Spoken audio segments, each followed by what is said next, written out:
100.9 FM Suni. And then Thursday, June 6, 2014, 2024. And time just about gone 25 minutes past 1. And then yawada. Aya umaba sumi ni woman. Nida etosun sia. Afi empinu eduonu enai. Mame se abo donko apa ho miti eduonu enum.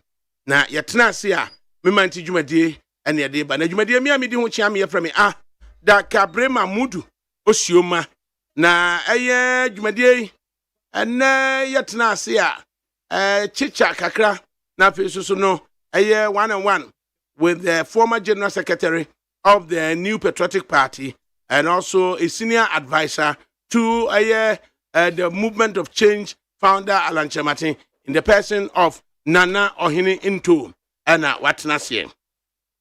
Na Jumadie Mia Midu Chami ADAKABRI Mamudu Osume, senior co-creator in this instance, Ohima Kwe Free Atnase. Na face so no production no. Anyi ko joda miado and the sinina so me offer se magere o say atman na obo ani echi edom oyema kwe free so no eguso ema omo support na fe no technical production no abna frema abankro na ya safo na fe so no ohwe say on various social media handles no yebetimi atutu ho anamo na yahwe nansa na yaba engineering group no so no achu agbo worker but yakọ na najare na nabuaje ada sankroma da nyina isanmra ne se sempro afi facilities group no the big solo and a dada and a godfriend and your friend Ubrana na face on mapuna and yaw and a sami na face so no DJ Bosco na Milson so yasanmra ne se tetai na yedi munsem nyina e dia company for so be ba betrase am adwendwene ye ho Clinton ba for banning of the New Patriotic Party, Pabna Yabu Akranchi of the National Democratic Congress, Yao Asanitano, he is a political analyst. And yadi eti yatrase akuya memo atrase. Ofama Jo so ewie. Name and I want to say. Ofama patronya oba de adaroma ene mo mpaebo bibia yebo. De nyame ase. Se ya ne yehwehwe e bibia beko kama e de ama ye nyina na yetimi. Nana Ohininto, Nana Unsusu Yamuatna say. Yeah, yeah. Nana, what to say? Yamia don't know who papa. I want to know papa. Who too much. Aye. If I send me boy a year, a voice me, and son I'm a Bessas and no be dinko. Nothing, no, a year me check channel so no. Mene me do for you so. Nana, you can't Gen Z for what you say. And I don't know beach rich mukakra. Is it Generation Z? Generation Z, what do you say? Nancyana will be chilling. Tell us what you know about them. Is it San for no dear? Woman, no, woman, send back when they say, Yentubia. And woman, the boy, bra. And the woman, the DC, and this was here and here. Gen Z for one of the Miss Anna Martin, say, no more argument and say, Yentubia. Let me say, hey. And the answer is, yes, about me. I just say a year Zoom about internet on the Zoom about a group between 1995 to 2000. Almost a year or a war almost 5 years, from 1995 up to the year 2000. Almost a year Gen Z for no. And to almost either wise with me from the Zoomers. No. And I said they Zoom. Zoom into the internet. So I see. No almost a year no be no there. Yeah, no every baby boomers. After if between 1950 Banoa the natural say. He said what catch you? 1950 something no. Say no immediately after the war. Second World War. And you know more buy 350 no we see 60 something there. Naturally say. That's right. We a baby boomer. Now woman no so no there. Woman say you say so no so kase. Say we na ye no kwere. Na we na ye papa. Enti momi amfa nya adwuma. Womo ye idealists.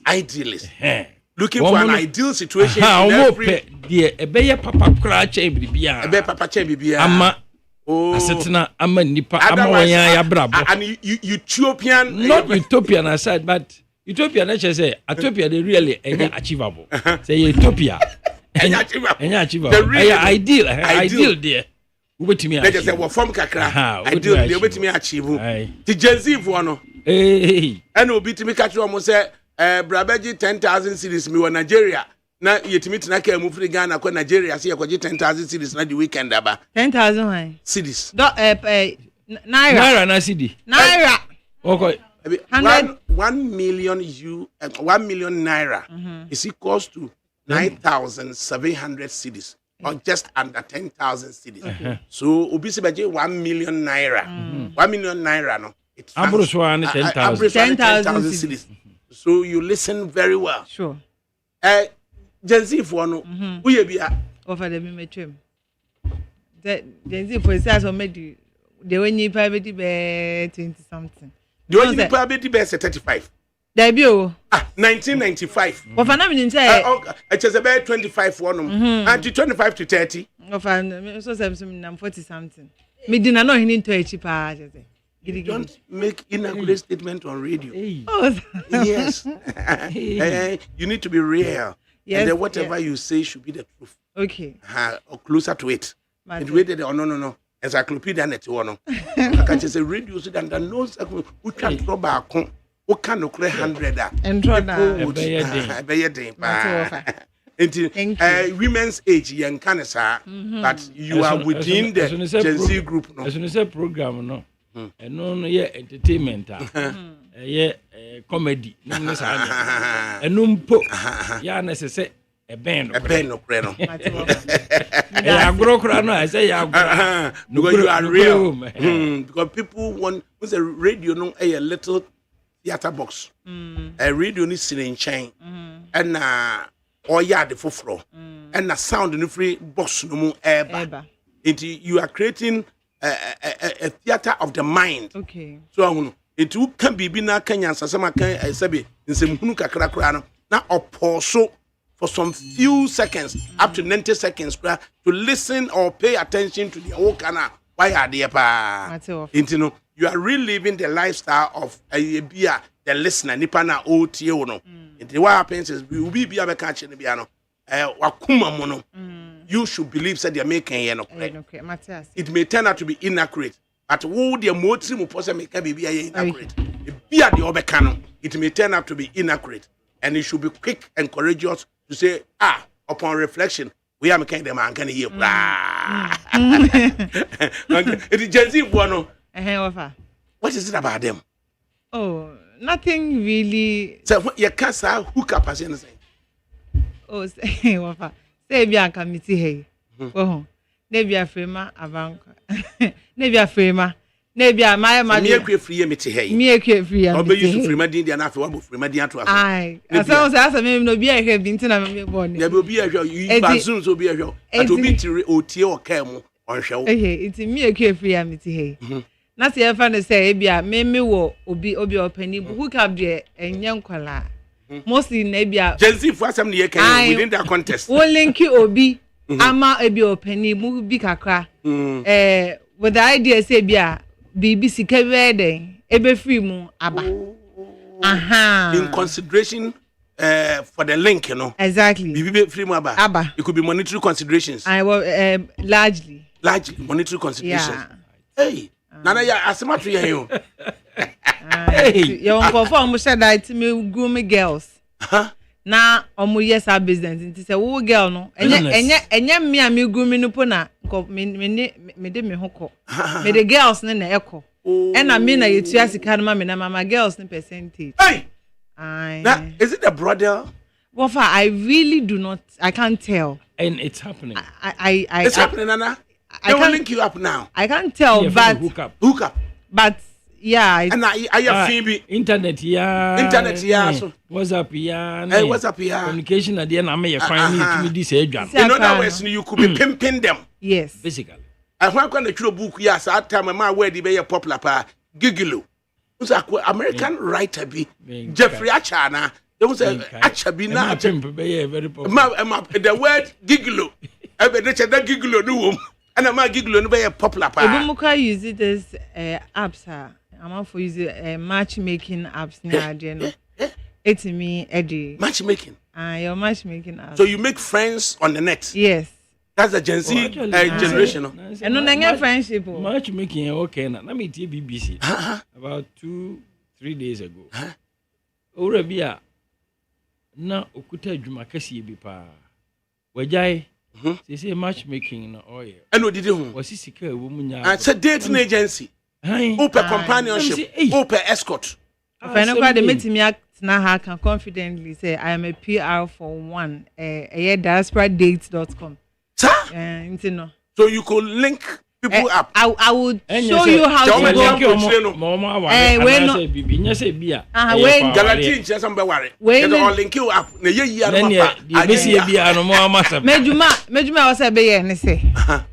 Wo ebia wo ba wo Ghana na be ma no wo Ghana. And ebia obi o US. Me local Ghana there be. Either one of you should be in there. One should be Ghana, right? Now, maybe you are looking for a companion, you are looking for a lover, and a baby sana. Make sure say no be call app no so. Wo do information na be go honom. Nipa no so information wo ho. Into say there wo interest na match ya. Automatically app no be den e be link mo. Na mo sati di nkomo enti na see ye ma wa ene en see ye so say be catch us say aboterehwemu ye be patient make sure say u be hu nipa kra oni na edi nkomo enti yes that is going on. It's going on. But e ba hook up na enye we mu we dey say we dey and obi sheda gina ho middleman bi gina ho a o hwe say middle person bi gina ho a o hwe say oba we call this person ho if you ho ba san ko we ho a sika ba be gu ni ho amanama oba ne dey asoma ne percentage entina o ti so ho no mu a just say how would you feel say somebody could be pimping you, could be hooking you up with a male friend? Wafa, me as a person. Not who as a person. There are people they will never subdue themselves to such a thing. Okay, na onkophobia on so they are okay. No mpena do ako. Until no, I mean, so put food on their table. They are okay with it. Until onkophobia they are looking for a particular you can say quality attribute to be exactly until so you don't fit cry and foul until normal penom de omo ho na ye mom e no mani je ho pa sir ai pepe now will be at me a promise of 1 million naira equivalent of just under 10,000 cedis. Now you travel across border. So we could share in a community other than yours. Then we could have a situation where fatality comes in. Hey, me say na nipa no say o call wedding. E wo Nigeria na dan fo bi na e wa Nigeria. E na o call wedding. Na jama after wedding, no, that's what we have been told. After wedding no na dan fo a onim no so Nigeria na e ka say oh, me nim papa bi say e bo na ma na say adwuma we na wo kwa akoye. And this person is even married, Nigerian lady no. Or no they were worry. And a Ghanaian lady in them worry ya. Papa ne who video of the man saying that I mean kwana mitifia you can come near idea. E jawaka ko share ni wu. And no we're discussing it here. That a man yen si abotre. Sika ndi. Wo fa sika yo. Sika no. Unya bi Ghana ha. 10,000 na utu plane tickets kwa ntade apam ye ni days akodi ye kra be katin. En she Ashi awaka ko wu. So who on kwankra na nka wuni sika wo ade you have hope. So you obi me use a net no internet now they are leo na we free has say you travel several kilometers to go and meet a man you don't really know or you haven't met before. Wofa. Yeti krom ha wo no ma oti akra. Otimi fa ka efri ha ekotamale because we share Facebook friend. And I say be a friend and a wrong number. They started talking. Oh, won shia na do nim no ba bia etumi chesi no ekọ baby ote miles away ekọ ene ne ko ekọ ye de omo be ye nti eno na wo locally na wo ho dada na say advance be man so onim say wo ba so a olutu you suspicious say the photos na what post to publicly no may not represent you. You may have misrepresented someone else's photo. Into also so baby or say yenshia no utimi ko te baby no ko baby na o hwe wa no say adri baby no afro say also say dem mate ne o de ko memma let won so ubo obusia na afa aka ko woni return waboka let it no course na wo say ye course ahwe say obi mra to your rescue. This kind of life a cost so pa very very risky nti na say ma akugudo na most of the time man dey too sana mono.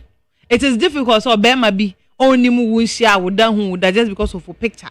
I just say bi aba krom bi aba bibi okrom no aka say ma ba we bia bibi say o wa ehin fa yenshia eno kwa no most say no na aba no wa cho say me wa ha yenshia enti no te baby no no hell but e ma timi tena ka mu akotu toma na jusum overnight te bas mu no wa ko cha be ma no na obo otimi ko te bi na e kan otimi ko so de be ye no 3 days 4 days na fe oba na be me bu kana be na dwane lorry fe kro nya bi obi etun di vehicle station na dwane jalo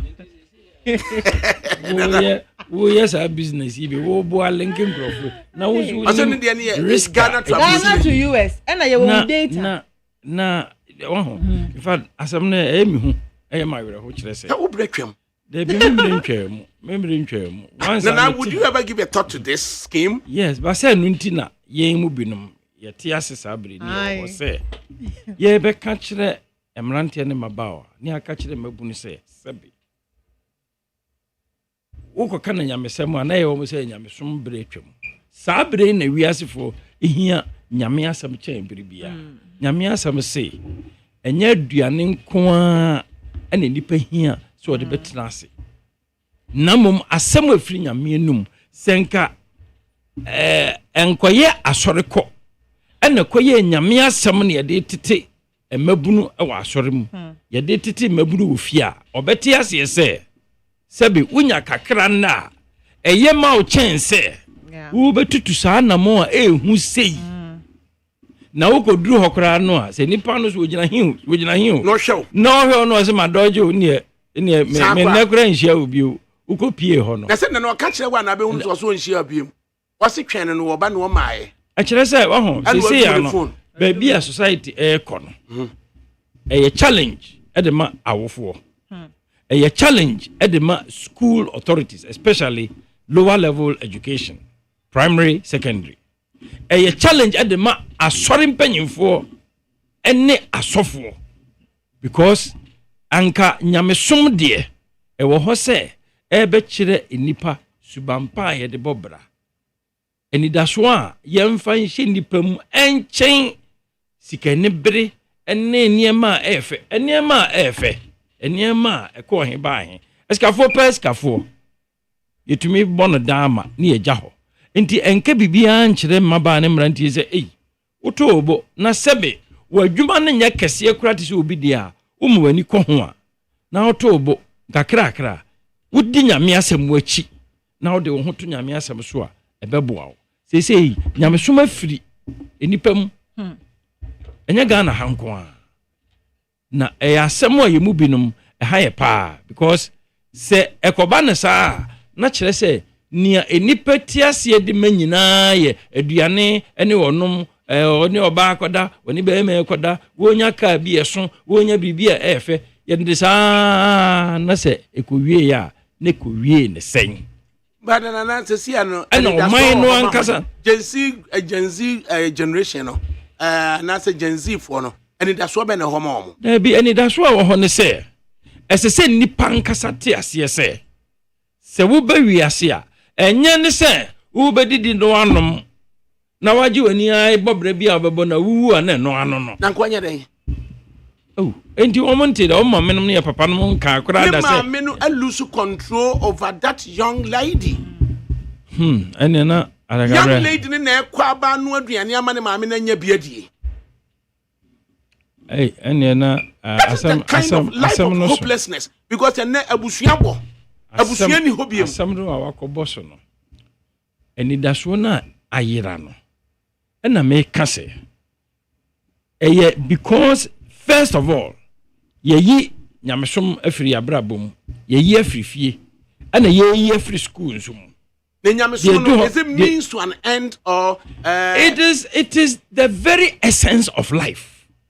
Okay. It is the very essence. It is just belief. It is the very essence of life. Belief be na ukuta. Me gidi ejina Bible so ejina nyame asem so. Ye wo meto basre. Ba basre no kwa wo metu mo no. Basre ankasa enkyere se. Enye se Kristofo wo yen. Anase ye ni Kristofo te na me ye Kristofo. Basre catechism, Presbyterian catechism na me ko tu yi. Namum ayaji Kristo di. Eni esubo ha yabo ye de ahye Kristo din mu.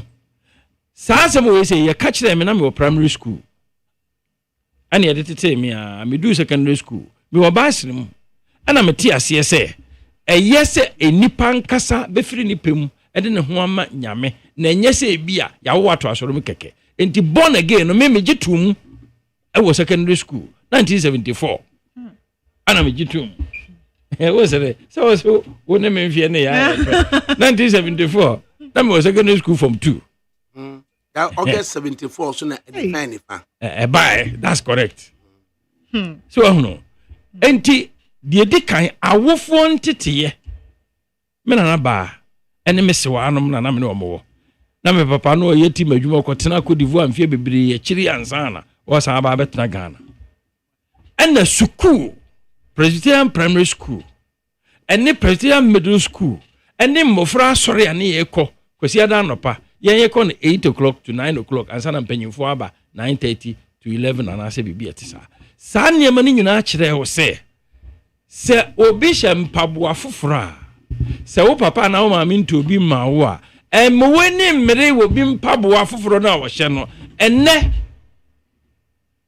obi a wonya adwuma yo mo brada enye se o kope tiko anase o kope small car bio o shaase no ape o peso drive Jaguar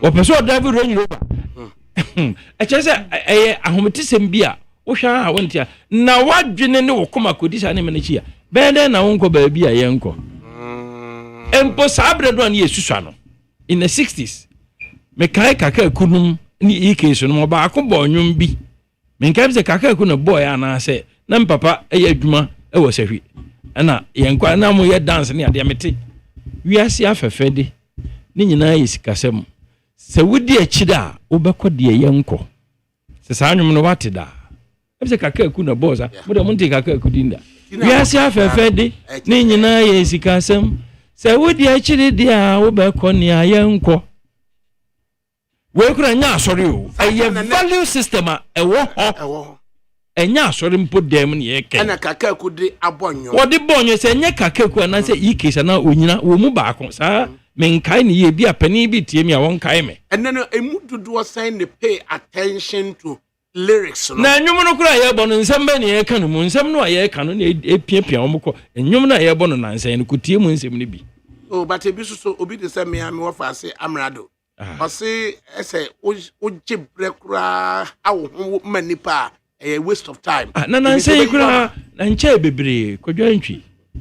Obo onwum bi e friend sikadam.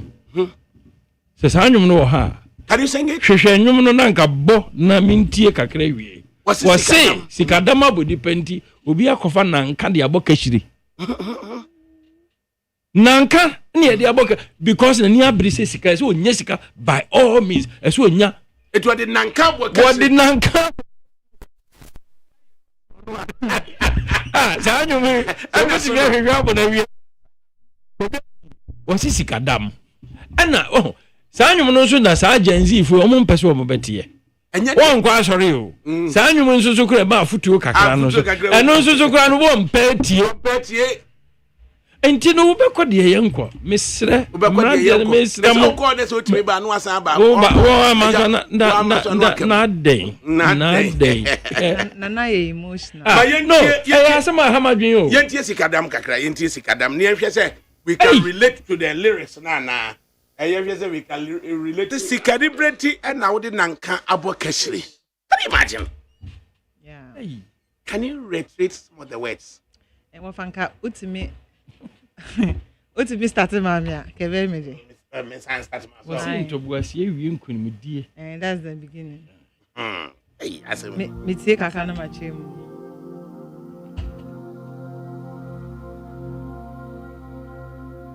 Nit FM New. Nit FM New. Politics no so beba wa mpa chentu mfa nche me politics na beba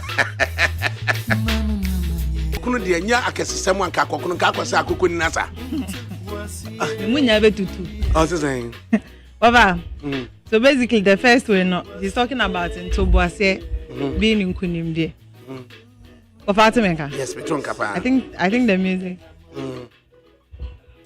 okay into no first way no Kojonchi is trying to tell us say into boase nkunimdie and also telling say akwala obesua nantie ansa na wesua America too na sanso to wo bo ase na wasan ye de enyina ache e wa asasi so na ka na wo kana akokọ akokọ no de anka anya kesem e ba ne say na akokọ nyini asa e na wo besa it means that don't do something bro we hear them also yeah na o se kakra o woni e de obetie no ontie wa asopam obeti kakro woni onti wa sopam na chese sikadam nti na wode eye sikadam nti na wani abre oh asemu ama wasunso asi sikadam na wani abre asemu yasusu kakra yesu ebetimi akene na politics for no so ani abre politics for no so ani abre nti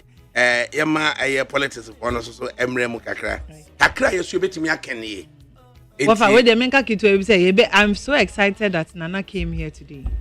Yeah. Oh, nse wo hu say ye twen mu tan yesu sha. Enti ti say dey mete ha America and I am so glad say wetimi abem expressing some of nenkola enema okomu as a child. Onne no sewa. Ene ne nana. Ti say normally usewa. So papa. Oh papa ni. Or hit challenges bia. The first instance as a nua ba and na obekwa koja wa ma no na secondary na ne maame tina da bia no wotu wono no eye be ma woni ne betena no ni nua ba ana ne maame emfa ni nua gro because so ba say na me wo nua mam penifo me yensa a edi animu say nua mam me yensa ne di animu ba ko afiri mu Rabasara Ofrimu in the US. The Rabasara na chiri no. The oho no so no ye retired educationist. Esther Jonyako. Esther Jonyako no and the bia meka we me ne tena ye. Eco school. Right? And na me ne tie eco school no ni kru ni fufuo. Okay. Asumi nua ba no ebe wo fufuo. No wo fufuo no a me meduane se de obesi agu me meduane so no. Ubeka se meme na me bo akonhoma ofie ho onse ni nua ba mu waba apesi ama ni kunu aka banku ama ni kunu mu bio but ye de ebedi fufuo enti eye ne mama wo mema nan ene wo baba akopɛ baba akɔ na eka akire enti mema nan no na imagine se wo ne mema nan no aduane ama wo mo na je se ni nua ba ma no na ni nua ba ma no a meme wo faase de mema nan no Baako any abrantie bia oko infant school no ko UST. He's a Katangi, he's a fellow. Na sa abrantie no. Ni din do so sene mrantie onom ko school nyina. Ebi friend Onana. Ebi friend Shanto Vito. Ebi friend no just abrantie ntachipa. Just na ni je no ho a. Sa me sister no se do si ye me no. Sa me nyini a. E wo said ye me si ho no. Isi abi maame ni honom. Sa me sister na asa abeya me maame. Sa Jonyako. Ansa no ono Jonyako no so no na chiri ba miensa. ɛyɛ de mimi di nachi ɛyɛ fiapoma so hunu ya fiapoma no so no ɛna me sorry a metimi kɔtena ka mu ɔyɛ adwuma Kumasi restaurant the room ɛwɔ ɛyɛ Babu Bazaar hɔnom matena boss mu afiri nkran akɔ Kumasi na makɔgye aduane na masa atena boss masa ba nkran it is anuama ne mienu no omu play the role sabe maame kura ni hɔnom a I didn't feel like na maame ni hɔ though my mother played a very crucial role it did bia no channel so said the bear man ni nuama asite said o si ne ɛyɛ ne maame site na maame fo ni bia brɛ na nafo no kura de yeso obɛhye otatwo e ma bia ne timi ye ne bia na unse ne nana ne tete no right enti sabre we say ye ne nana ohini to but nana just before say ubekasa no mame mo ɛyɛ sa voice ne tie na voice yi so ye to the maneme senti ye to the maneme no nana bra be say I can get the voice out there so no enti yentie abrantie bi fe no Poman no fa no o Kumasi Abraham Buadi Kumasi na ascend this voice na abeduro yentie na it has a bearing on some of the issues here can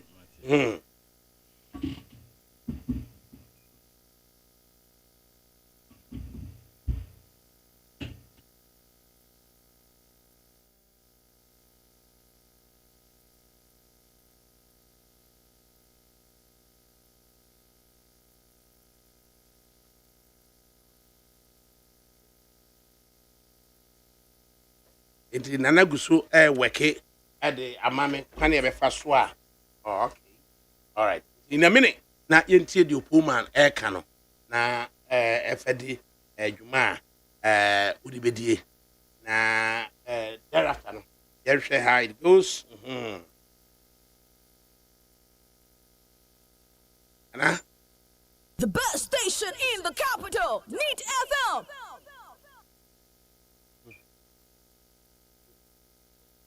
In a minute, now there's a then we can get the voice going. You could do Damia Dunoa, Edinson, Ababeka. It's a dear potty na Upuma Walker. Na you know, one.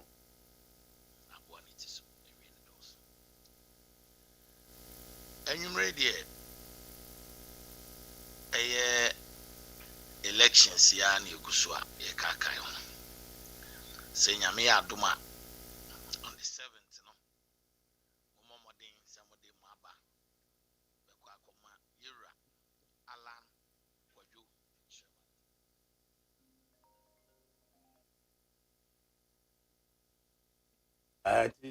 Yes, a crab fast well. To be added on so be fast or bebo. Yenti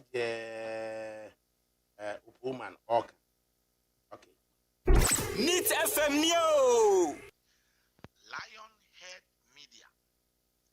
Abuanitiso. Emino susu dos. Echo bibia enanope. Nchian komo bibia. A Lionhead Media. Abuanitiso. Emino dos. Enyum ready. Elections ya ni Ugusua Yakakai. Say Nyame Aduma on the 7th no. Momo modin samode maba. Bekwa akoma Yera Alan Kwaju Shermantin. The butterfly movement. Yen elephant butterfly for no so ye become ho. Na umbrella butterfly for no so momra. Ya bre ni NDC MPP yensi sisemu kakra na yenhwe strength no ba bi fraba enen radio adwenche kakra na mdeba na me sorry a enen nipa me kasa eja mesre efri no ho kakra ye me ame ofa ADAKABRI opo manchiao ofa na mete won ka che kakra Ofena nyumre minim say ne o say nra ma hu wo interview bia sebi minim nipa na wote wo no se ni ositie but me hu no so ye kokwahwe akwafo ni bia hwe na kokohwe akwafo no oma eja ebia no makọ no makodibi ebia no makodibi ni sankrofo ni bia na minim ni din to adaro ma ofa se mehu ni din na abem mehu eja o platform so ena obetena ena o cassette a alan kwadwo kiremanten ene ne nkrofo a meka ho bi the famous Wazinga Pullman #1 the Lionhead chief executive Abuaniti so enwi ne doso ofaseni osi tran ho kan na nyame ya adom na kyena unyamra no abo ya asan afa ho aka kire no se wontie bi yeyi na no na sebe nya asem na aba nka dua mi hu mmereti se papa otiwi betimi akasa ti ya alenchremantin ha dua bi hu mmereti se papa otiwi betimi aka achra alenchremantin ha na asem na aba and you people are talking about loyalty o party no ba mu dabe na adwuma ben wa ya abo party na usika sen wa sen no party no na munyina sycophant hwehwe ni mu nye any first stomach politician na yemwa nkasa asem ha na betimi de wa alenchamanten betutu obi foforo na sebi o party no kromo ma bre wom no ma de musika abom no se ye de tutu a the current president Kwambresi Alankwadwo Chairmantin na mpese mu amaka when you be who meriti se papa o to kokwa akwa una abodwe se adwene nka unim se obeka nyansasem so nsem o kan nyina nyansa ni ba akokora na Alan Chairmantin na mo de besi ho sebe Alan Chairmantin se mu peu elephant ni ye ko ye ginam ye catch them say we will recognize, we will be seriously recognized. Enti papa Olmai ofa asine kase ofa ase ba kope opuma of ADAKABRI papa na obetena on de we num nye nipa e do me politician omom de omafu nenam sankrofo nyina de bia hu omo abre party ni wo power when the party is in opposition ye penyansafo nimdiefo akasa ama abadwen bati no mato aba. Where are these people? When we were trying to make impossible possible, no more. And I've been a being about you say fita betra una is asking Yansani pa and sebi Yansan yo. And can Yansan wa to a one wine send ye saying Becatre Alan Kwadwo maintaining and Crawford so evil. Look at you. And Kwadwo Amanu Sinibisemo Munyabika. And Kwadwo Amanu Sinibisemo. Now when we are in the military rule, na businessmen for create journey appear me can scaffold create journey near a young guy bit silent chamantin no in the position in the second in a river from rantia young pesi come from the boa party now winning Kwadwo Anusini when you be sa two cancer party to enter Mobianca St. Allen Chamantin.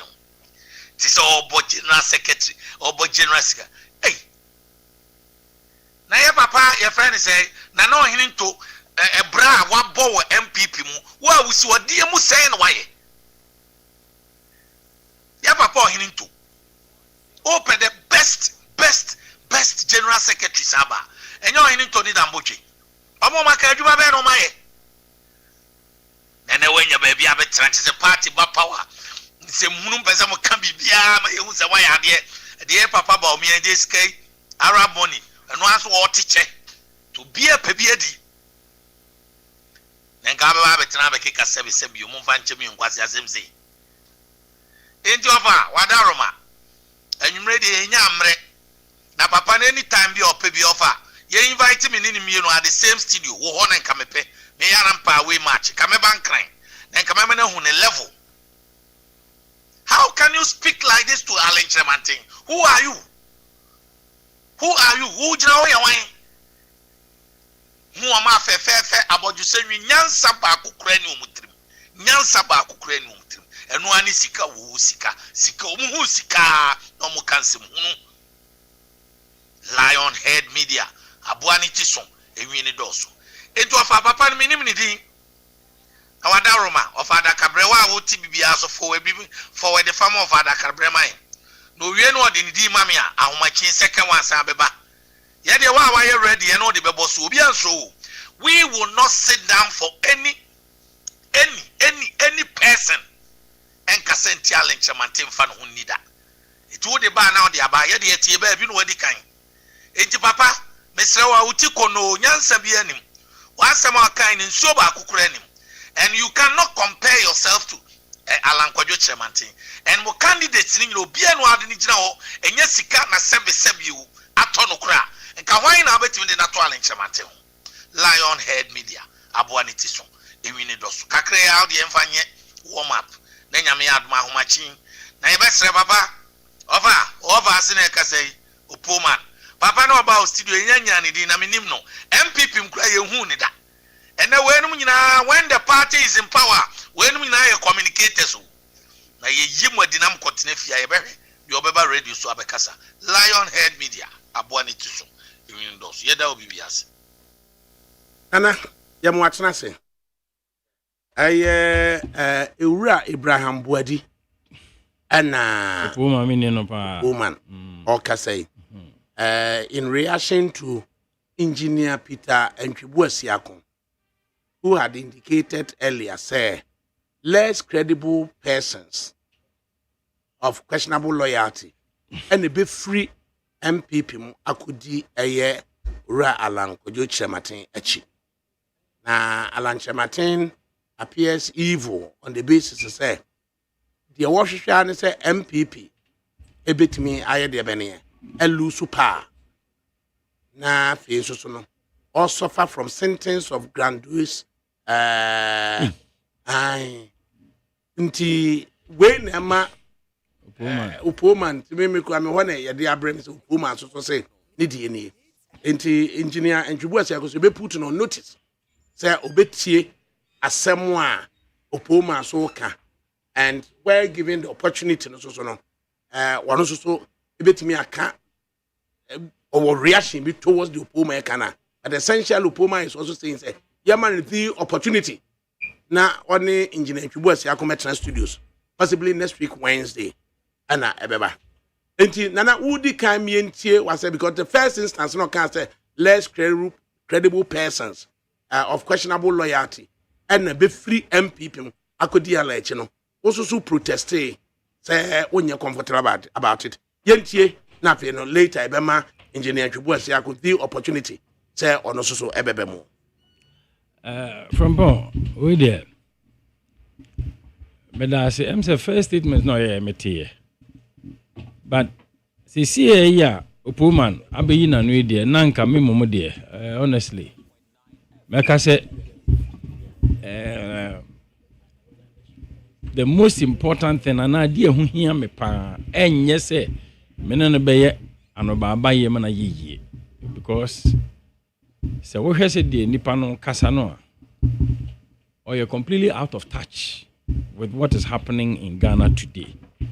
Inti say baby a wote no na furu na ye ma ena sebe wo kasa hunu bia wonu mukura no won share danwene hu yie ansa na wo ka because enne woni Ghana for bebre kasa MPP for mapa no mo kasa on be ka kire say sa MPP aban we wagu yanimu ase so onte dade a onko krum so obedi ne ho no kra onfra so nto fom no misa ne ho se eba ne sen na MPP for mapa binom e kase sa MPP aban we de ekufo ado aban we de wagu MPP party yanimu ase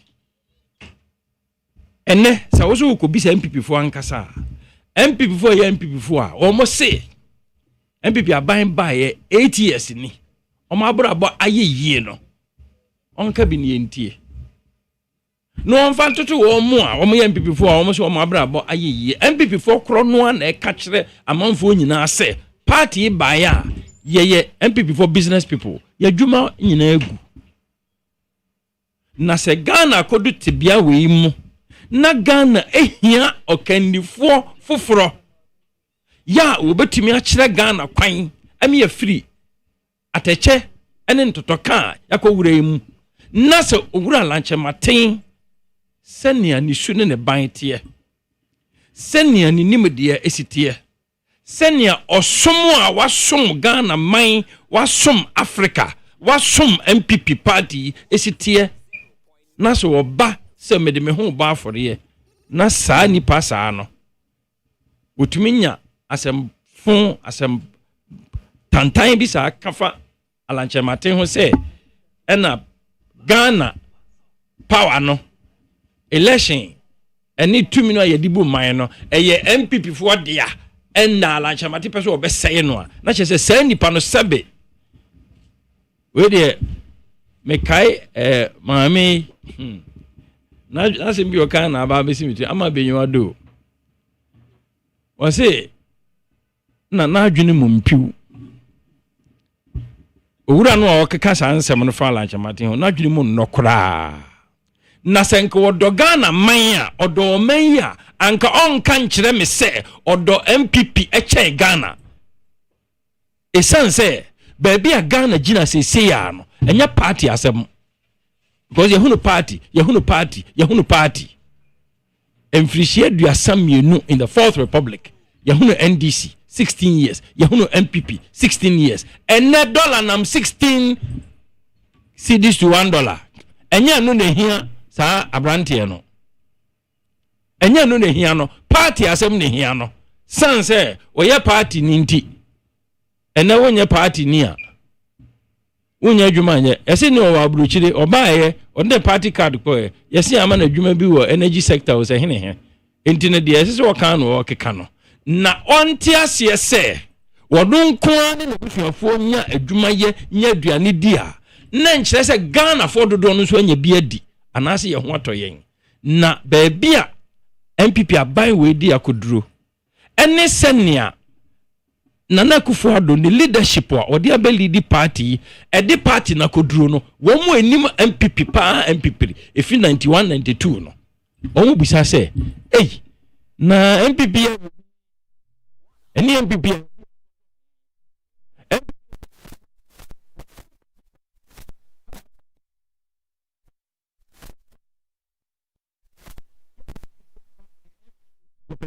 Dia sansa party we dia eba Ghana fo di yie ni ade ye moja nyame nana moja ena nyame papa moja me ankasa wo hene nto saa brante no gina hefa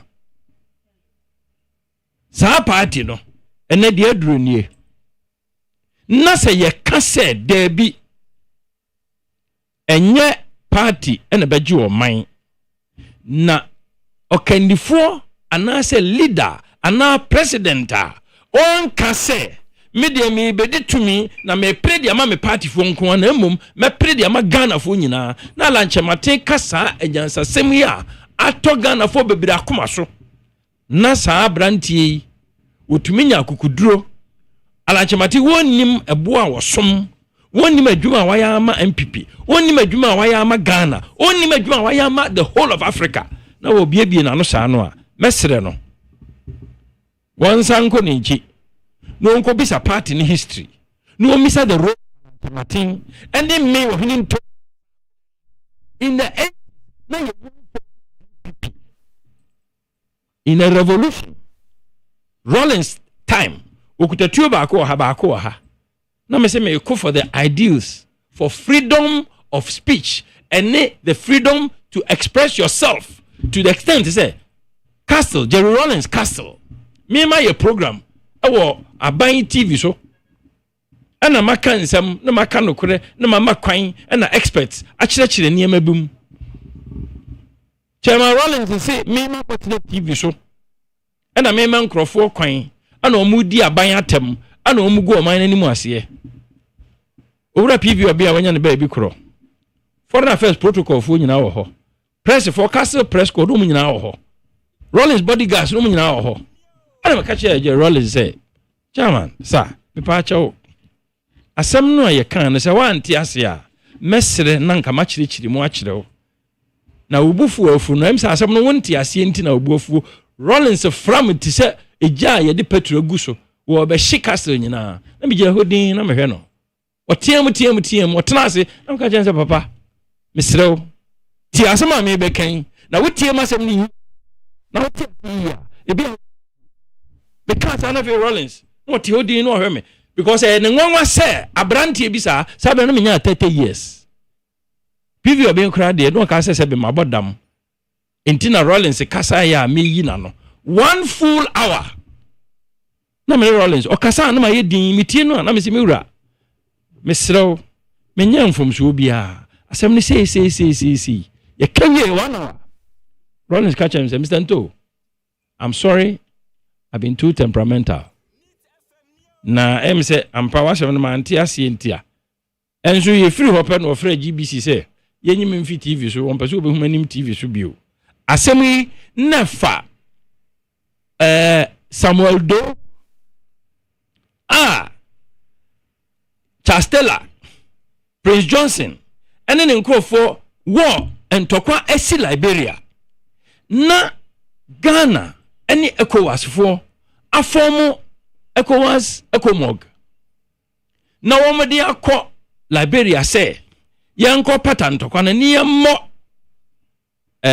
friends Samuel Do ho ban na yenhwa asem nka ECOMOG headquarters General Kwenu ana no commander of the ECOMOG ECOWAS forces baby a ye do wura na ba for abambo no homomu na opposition forces Prince Johnson no no kekeka ho etubi bo wura ho ekokun Samuel Do ewo ho ene be dane enim gu asesem ye de ye talking point me na meti adwam ena me ma kwan se ye discuss sa asem yi ena ewura bi ado kira de ewo political science University of Ghana ofi Commonwealth Secretariat ewo London ena ba be kira de ho ye friend no Mrs. Sandra Pepra me madam for we free mu Peter ena na ne ho kafo a ena ewura yi be kan TV so say sa operation no kura ECOWAS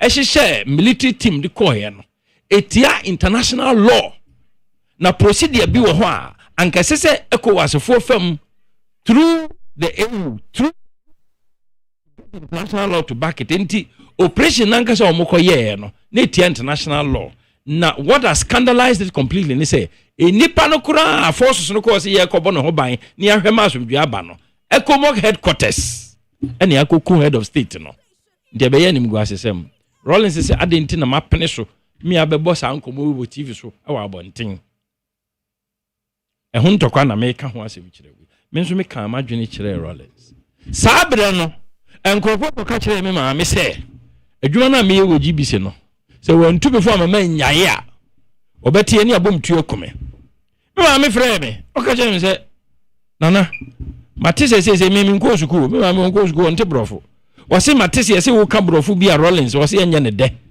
enti jae ka be ye kura aja adwuma na kwa abrochiri mka che se bi nyaye adwuma no me nkwa abrochiri nso o se na ne ye se ya hwe ye beku na bisa ma me se ne ndi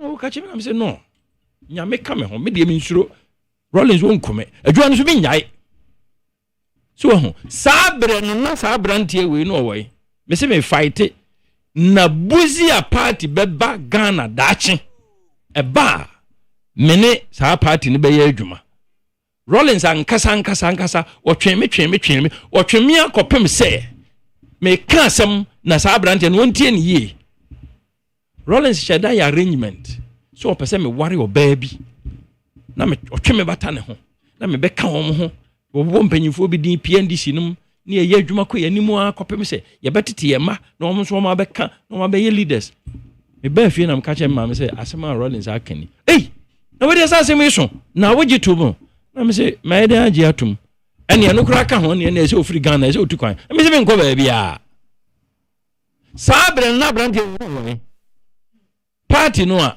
anke betumi aba ho ban no party no kwa ye informal party no 83 84 85 na MPP wey what you say it is one no to be better ka loyalty asem a penimfosi obi nton na kokko be de kwa o se wo hunu se obi te se me obi te se kirematen ya free MPP mu a enka bibi nkyere no ba bia Ghana gina sesi ya no enye MPP NDC asem ye hia o kandifu odi no kore Okandifo obi ntumi nka sɛ ɔyɛ corrupt da ɛwɔ Ghana politics mu.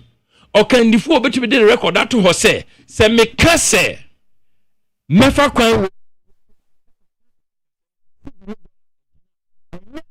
some kasa wa tisenya Dr. Baumia bekeka lectures tintin President Kufuor ankasa gina simpie so say he did I hata sabre no na sidi ne be 4 cedis to the dollar eye 16 to the dollar no afede mu ayudu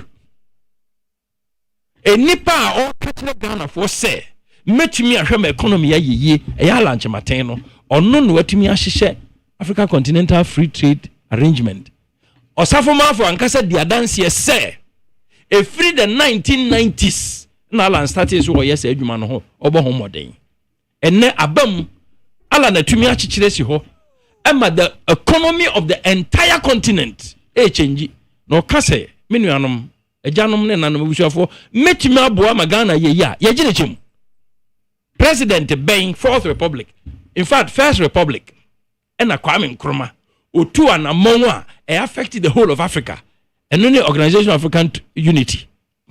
A free ho Ghana mampani bia to affect the continent of Africa. To say Alan Chematia, onya vice president, onya president. No obi say ya wasum ye man. And then Alan Chematia did not jump to Japa. Edani adwuma, edani sika. Ebi ni automobile companies are policy keke, policy.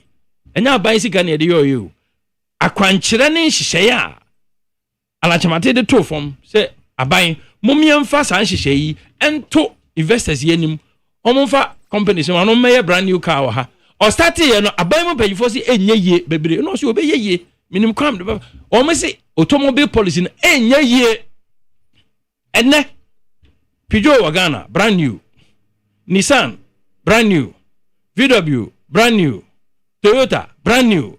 Omo say 6 companies. Na say ni pe ka kire wo say me wa adwempa me wa trimpo a eye me woni dia no me record nso da ho metimi aboa ma Ghana sika na mu ayedu enya kasa hu na ye kan say si na hata wo ba ya no akodu 16 enya sa na ye kan na sa ni pe yi e de ho ba afode a ye twa na da pa ye bura ni mutia abrante no se nyamesuro kakra wonimu na se entity e pa kakra wonimu a onko hwehwe baabi ala chebate wo no mpa ne kyewo na asem me de me ni asem oni ho kwan so ne metena se si ye bye asem wakase na me yina no I will not entertain that but on kai hu ne se Ghana gina tebia boni mu sesei ye hia okandifuo bi eno ne aforebo a Alan ede ne ho bo ede ama Ghana eye wo choice so obetimi aka se mapene so meto ama no ana amento ma no na se wo bebu na nimtia edi na tem ebra wode sa asom we asom party wode asom Ghana wode asom Africa a wo abranti American minim baby a wo mfikura eduro na otumi nya sa akokuru no be kasa basabasa saade na kire se Ghana fo bi no mo ho a esane se wo mo dom party bia o mo nya mudidie nti omo nwene o man no ho bio sa branti mi gidi se o ye se nipa ne bi nti won hwe ne ho yie Ghana fo nso nhwe se nipa ne yie na hin nto kasa mu no o se obi ntemen kasa o ye corrupt as opposed to usually the enkebete se obi obekasa menye corrupt. Tell us more. Dintia, you rather would want a leader obi ntemen kasa o ye corrupt than the usual or no ebekasa menye corrupt. Very important.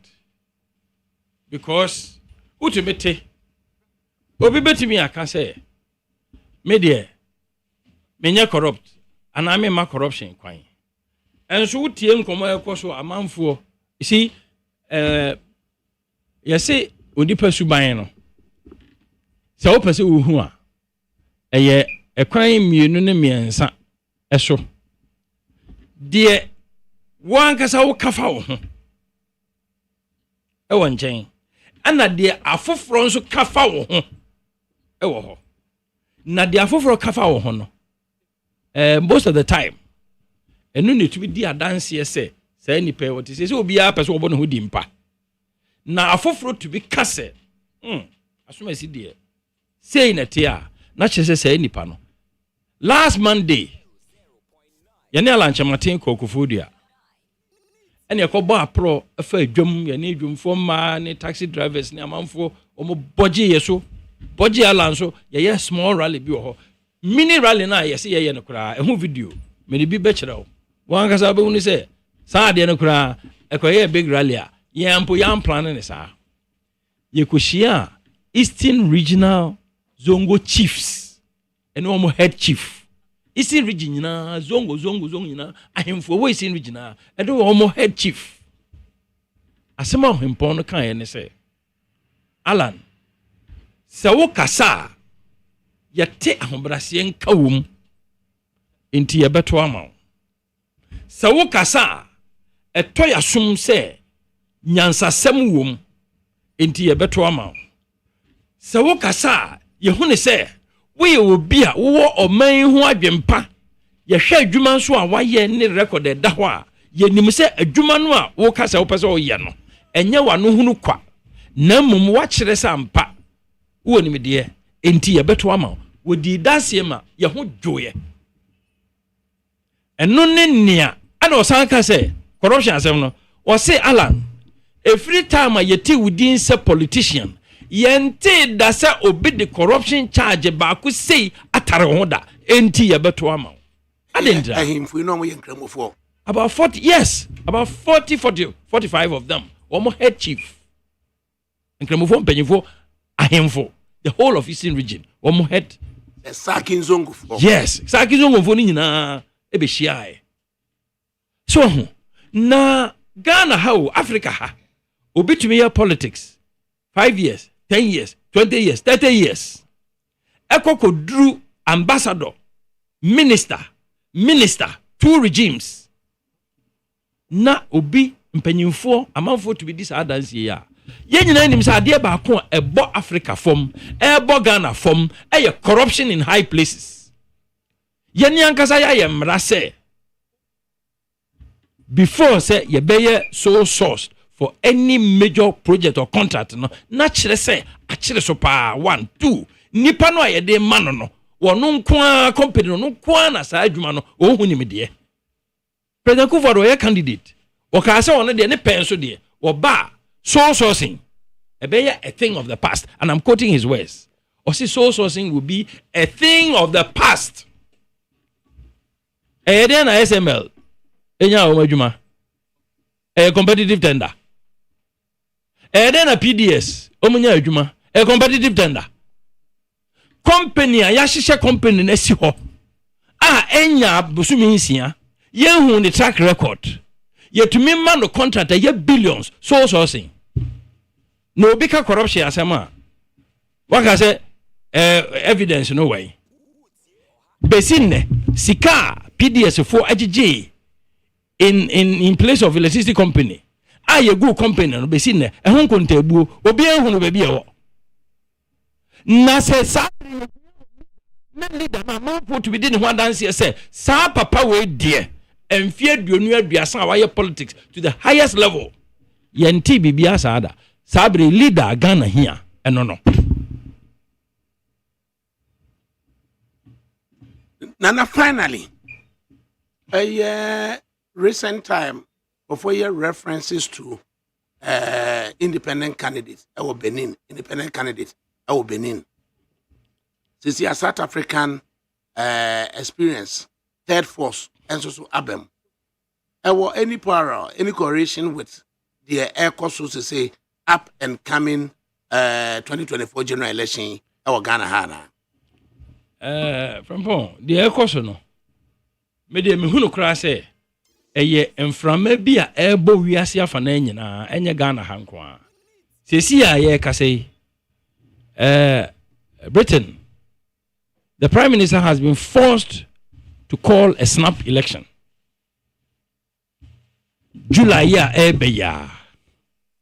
Na July no a eba no a wono aforce say enya election ntem no mdi senti ono ankasa na ban no conservative government no is becoming so unpopular say almost sure say so almost twen na election no kwati kakra popularity kakra na ewo ho no ebesa. That is 1 2 Labour by default say woman no disappointing voters ne omanfo nti Labour nso opagya 3 a third force independent AP a smaller party am a Britain for start it say ampa Labour fo yi yeni mo omo so dada omo disappointing ye na we num so aba enti yen start hwa a phenomenon di e ba enti wo kan South Africa ana wo kan Benin from bon makotena Cotonou be 4-5 months pain a few years back na ho nye kura chese wudu Cotonou abonti a efin pa na wo Cotonou ohia wo ho omoto electricity figure na for ho a na omuntimi ntua ECG for wo office e wo Cotonou independent buyer enfia miensa fie mienu fie miensa the whole cotton industry of Benin has seen about 200-300% change. Cotton production, infrastructure development, especially housing. In fact, within a short time, Benin Kureyao leader change keke, independent president by keke. And you can tell say no leadership will be take you over. Na na ada ntina Ghana yetimika say ye wo me to MPP ye wo to MPP ye wo to NDC ntozo boy den a wo ye NDC ni ana MPP ni nti ukodwoma ye de bema ebo a fo chen de ye nyina ye tua no enya party na beji wo manyi na mframa foforo bi bo na Ghana for ya masa ansakra ye no kwan ya na ye san akotena ye dadamu a mo obi mmeka say ya to aba enu ye ho sanze bi no mo kan ne MPP fo bebre ya to aba enu ye ho ye wo akwanya. Fortunately no Ghana constitution no ensi kwan say gise wo party bi mu ansa na watumi akọ parliament in fact obi say India the crazy say you don't have to belong to a party before you can be president or a parliamentarian. And let's say the first deputy speaker of parliament honorable Seyusu or the independent the free be quiet ebewura parliament. Second deputy speaker honorable Siama or the independent no the bewura parliament. Ana la chamatin so say baby edro no metra party mu a eniam baby akokọ okoso a party for no bi awe atai say una also wuni madwuma say den candidate ne mfa ma o se matwe me ho afri party no Ghana na me pese me som ana Ghana mranso ensi kwan say obi baba independent enti so wasi from say o ba independent na so Ghana na wo so beto ama MPP a wo ho kwan na menka say wo begu ne ho fi simply because we see from free MPP na fe me percent MPP for no ti ase say NDC for no ti ase sa Ghana for vote no ayeto no enwu o mu freezer mu ya che ne mienu ne ye de MPP for de fa akogu freezer mu ne ye de NDC for fa akogu freezer mu na ehye ho se wo mo na vote ye wo mo de a entredu abato a no wo ba ka ne hye no mo de Ghana for dwene enti edu election bia be ka wasem kire Ghana for na obi sorted abranti ka say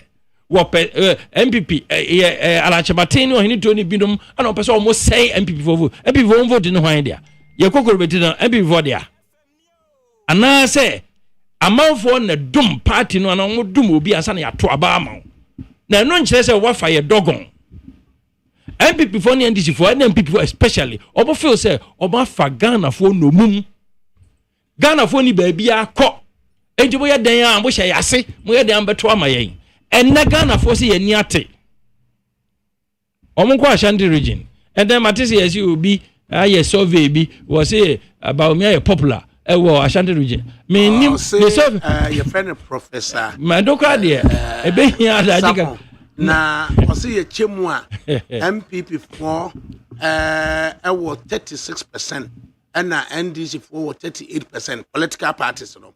But within a year, the largest party, the popular party, as it says in the NDC, Omono higher in popularity than Omo candidate, Don Dramani Mahama, and less popular party, MPP, and so Omo candidate, Dr. Baumiano, a popular name, body corporate MPP, no. See, ADAKABRI da hone say. Ya to aba in the Fourth Republic.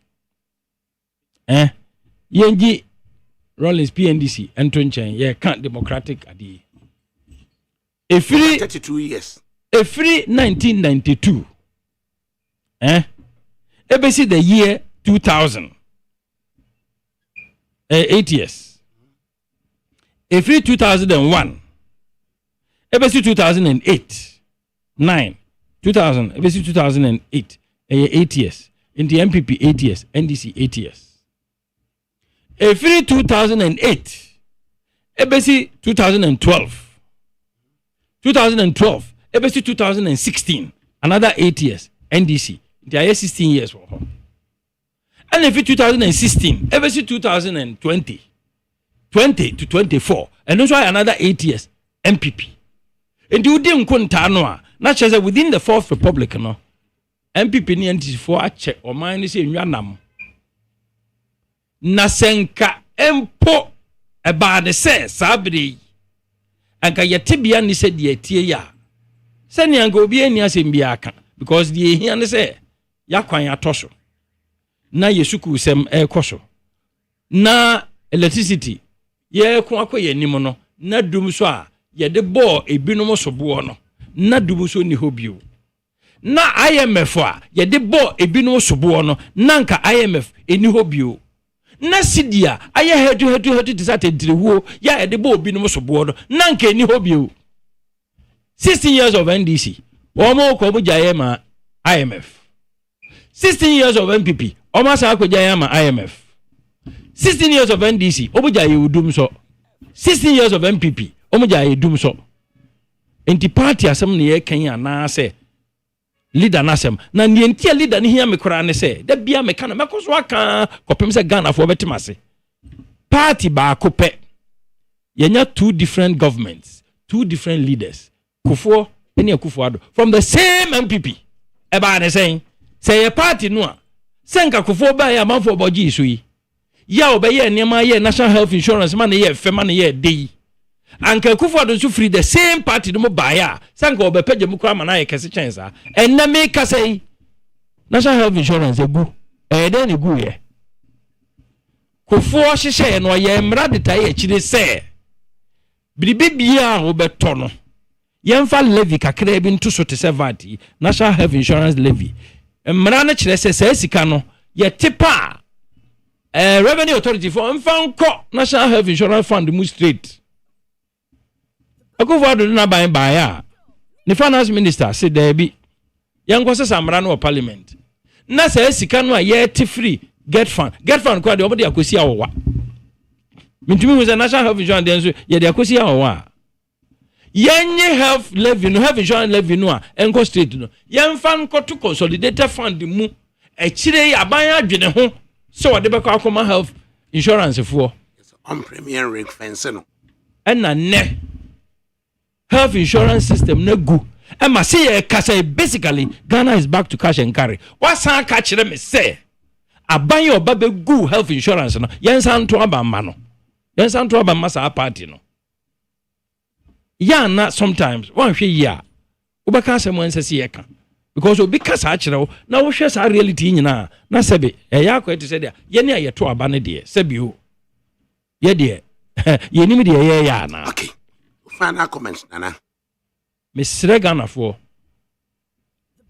sa se me maka ba bia meka mekoso aka enye party ene bu oman e ya nkro suban ene yenim de ene bu oman e sanse obi tumi free party we mu no akọ parliament no tumi aboa de manfo obi so free sa party kro no parliament obi sa ne manfo enti nipa ni su ne ban ni nimde akoma pa de be som ne man ene hia enye party no sei alanche maten wa som Ghana watimi apaja ankra dwuma wuranom before crash obeba politics mu efi empretek edeba enterprise Africa edeba Africa Continental Free Trade Area edeba aban mu Kufo time PSIs or the beka adwuma no ho Akufo-Addo time one day say one factory see ka one day say one factory e bi no to be ka say alanchemate ka one day say one factory no say wo mu nim no kura wo mu say alanchemate de buy a party for you to mu de share manifesto mu a President Kufuor do candidate or share boss nia wa kan ni adwempa o de ba dia wo na me de be share wonsa ampanso appointed no minister for trade and industry o wie ya wa say for one day say one factory no yemfa mehemase wo Jubilee House enfie miensa of the first term na Jubilee House ade na aka nsinsemu yi agigu wieye no ansana aban no gitum say yemfa nko trade and industry 1 year of the first term 3 years of the second term enumpo hwene alachemate tumi ye me kan Exim Banka and this for time omo yes anamompa no say yen hyehyɛ Exim Bank na nhwɛ trade and industry nko nti yamfa nhye financial sector na se e wo finance ye de hye trade ase President Kufuor ba ye oso saa Kanoforata ne President Kufuor de na ban say Exim financial institution inti yenti be financial trade ase yemfa nko hye finance ase inti say wo apply one day one factory no na nkese say ko trade ye kan ya na ye de amount e ko Exim na trade approve na ye de amount no afa de yemfa nko finance na mu nsem de nana ohinintu mesre say baby ye gina no abrofo say come at the hour come at the man not the party come at the hour come at the man tibia ye woman no you ala chamate a kire say nyimde anyame de adum no adwuma say yantu abama obi a belonging to a party biana da bida emre bia ni Ghana sa na machiri mu emre bia ni hosa nipa no betimi aye oba o man no ne yehia na nya ne party asem ti mesre meka yo nana ye de wase mesme de mase pa pa eti me kenka messages na entie bi na ya te de ma na ya entie mate ya no obi so obedi wata se ne ha adwen adwuma we de be de no aya obi ni wata ya me mu atena se ofa me joso aho te san me ahira me yo ade me kenka messages na ba na wo so ato aso nana egwefrie munkonko jana na mame Daf Maswell of the NDC or said this same MPP government whilst in opposition said we don't have to borrow because the money is there. Today, the rate at which they have borrowed is unprecedented in the history of Ghana. A vote for Bawumia is suicidal to our future. Go Mensa Pillar 2 on Facebook Live. I say, Dr. Bawumia is our choice to lead Ghana. No more that good president again. Anna Odebaye. Samuel Lodro. Wafa. I'm Samuel from Obom, Gasaf. I'm 24 years boy. He went to Benin for money. And he got the money. But he can't chop the money. And he's inside his room right now. Wafa, I have the video on my phone. Now it's very serious. I contact you. I can send you the video now. Emma, I contact you. Nana Kuyamuabu Ating. I say, Dr. Bawumia is breaking the 8. And good afternoon, ADAKABRI. Anna Odebaye. Outreach Nana Kwesi Apia Sechi. As good morning, Professor ADAKABRI and the team watching you live from New York City, the USA. Wishing everyone an informative and educative program. God bless USA, Latte, Equiapim, and Ghana. Sandra Banafo, Ozzy ADAKABRI, this audio is useless. If you are not happy about people talking to Alan, then you shouldn't encourage Hobson to talk about Bawumia and Anado in that foolish manner. Jessica Samsakite, good afternoon to you, my only wafa on radio. I'm disappointed this afternoon by the audio you played. I don't think Alan only built MPP to this level. A lot of people made sacrifices and were disappointed too. Please, we beg both of the parties to cease fire. Kabna Mensa on Facebook Live. ADAKABRI, you are a stupid fool. A stupid fool. You invited Peter to interview Hobson. This Opoma is a foolish man. When Peter was fighting for MPP in London, where were you in MPP? Stupid butterfly followers full of deceitful people. Sandra Banafo, Alan supporters talk out of bitterness which you, Ohinijan, Ohininto, you are one of them. You people should let us think, who is Alan? He should go away. When Hobson was enjoying, did he hear him insult Baumia or Nanado? And when he lost his job, he started insulting them. You people think we are dumb? Bitter people. We all know your agenda, but you fail. And then a response comes from Ras Ousu, Villager Talk, Shimifuo. Or Daniel, good afternoon, myself. And then Victor Mensa comes in again. ADAKABRI is very important than all your useless family members, including your useless father, gay boy like you. Mensa Victor, I say God bless you, ADAKABRI. Pedro Wa Mardina Cruz, watching you live and clear inside Indianapolis, Kumasi, Kanosu, Kesben Junction, X, the main location. Keep it up, the good work. Nana Yabuate, Massa, make we think, what has Alan done for all the years he spent at the Ministry of Trade? Tell us one impact he made at the ministry. Alote Stanley, ADAKABRI, stop wasting our time with this lawyer or Hininto who always say Massa to his failed politician Alan. Nana Mwakun, Massa, stop all these cooked and kissed up stories. Noah, the ark builder, kindly help send my warmest wishes to heart cheriffer of my good friend Dachihine Anita, aka Dachihima of Dachihima's pub. A very happy birthday to her. Kwame Obrako Sapon, watching you live from Dortmund in Germany. Good afternoon, ADAKABRI and your team. Yesterday, the engineer of MPP did not speak well. I wanted to reply him when he came to your studio, but I think we of the Butterfly Movement will not glorify this sycophant. Alliance for Revolutionary Change is out to change Ghana for good. God bless you. Sandra Banafon, whether Alan killed himself and her family to the MPP, who it is today, nobody cares. He said he has moved on. What is your problem? Do you know the number of people who have sacrificed for their party and that they didn't get? Ungrateful Alan and his supporters. By force, you want to be president on a silver platter? Which grown man does that? Yaunsian, ADAKABRI, please ask Nano Hininto if he will ever return home to the MPP if the party restore its values and ideas on which the party was set up. Sandra Banafu again, have you or Hininto asked Hobson to apologize for the harsh words he uses on Baumia and Nanado? If you haven't done that, you have no moral right to sit there and say Buesiako should apologize to Alan. Nobody will apologize to him. Bitter people, you think Alan is more human than Nanado and Baumia? If Alan has sacrificed, so has he enjoyed more than any MPP member. Clear up from the studio.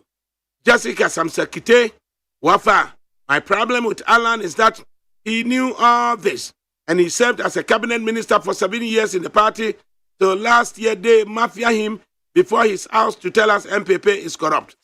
Abu Abbas, Concert in Kwan, James Mensa, ADAKABRI, so you do believe this cock and bull story like the ones being told by the far side? When politicians are aggrieved, their pains are felt in their voices.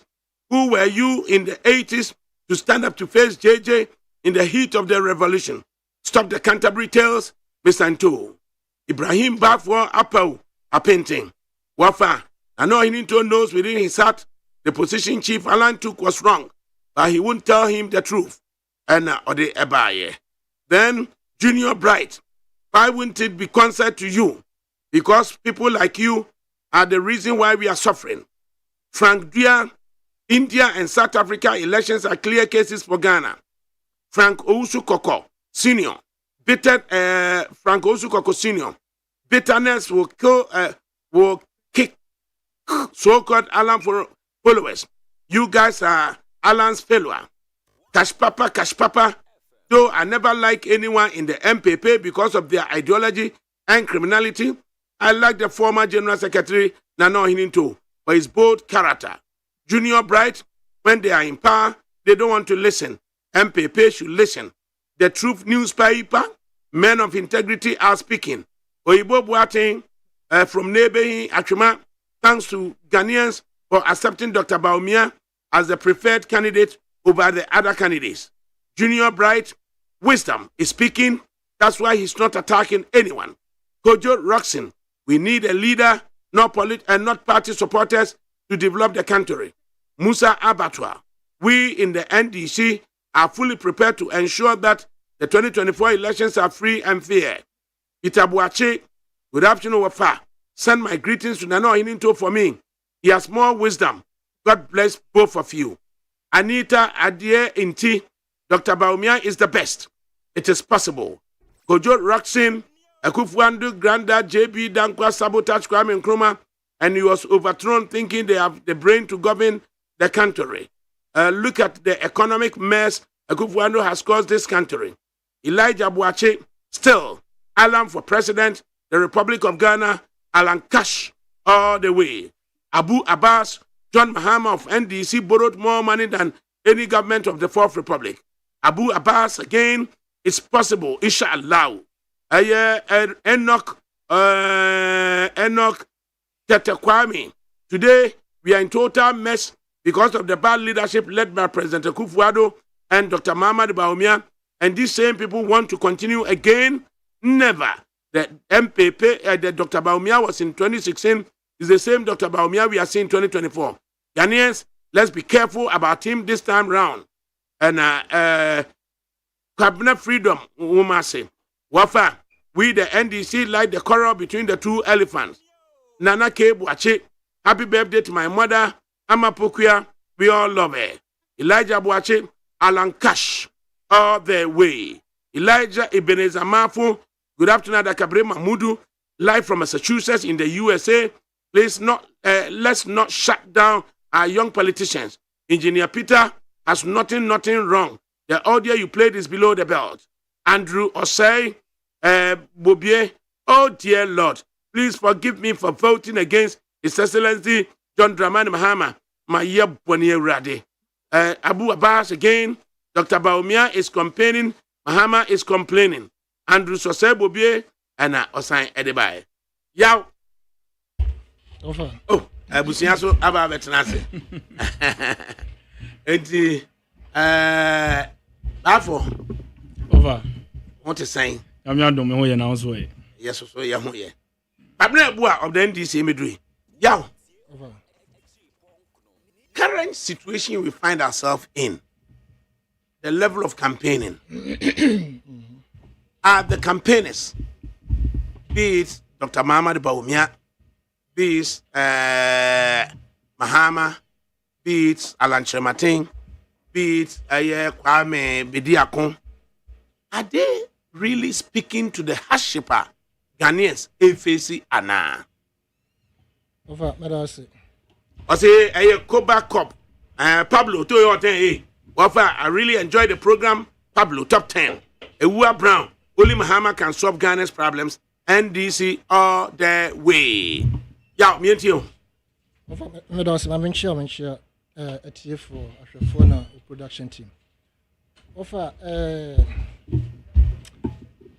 it's a taper, oh boy, one Upuman.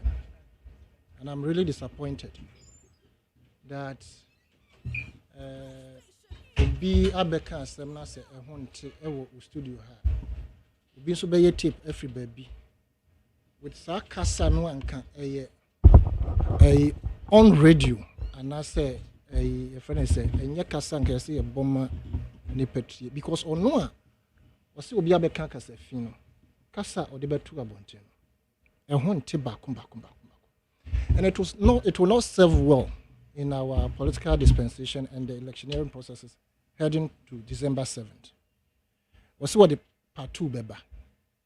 I wish to say, you should forget about it.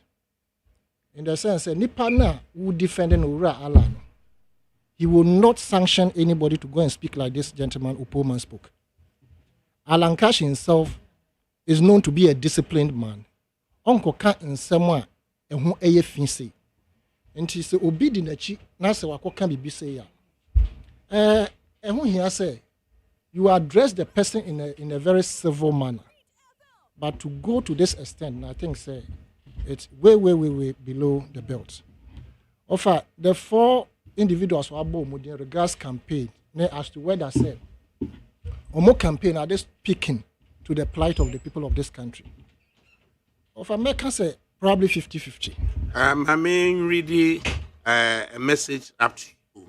It is that a breaking news, and it says the High Court in the ambulance case involving Honorable Atoforsen and Mr. Jakpa has strongly advised the Attorney General, Mr. Godfrey Dame Yabua, to stay away from the trial on grounds of professional and prosecutorial misconduct.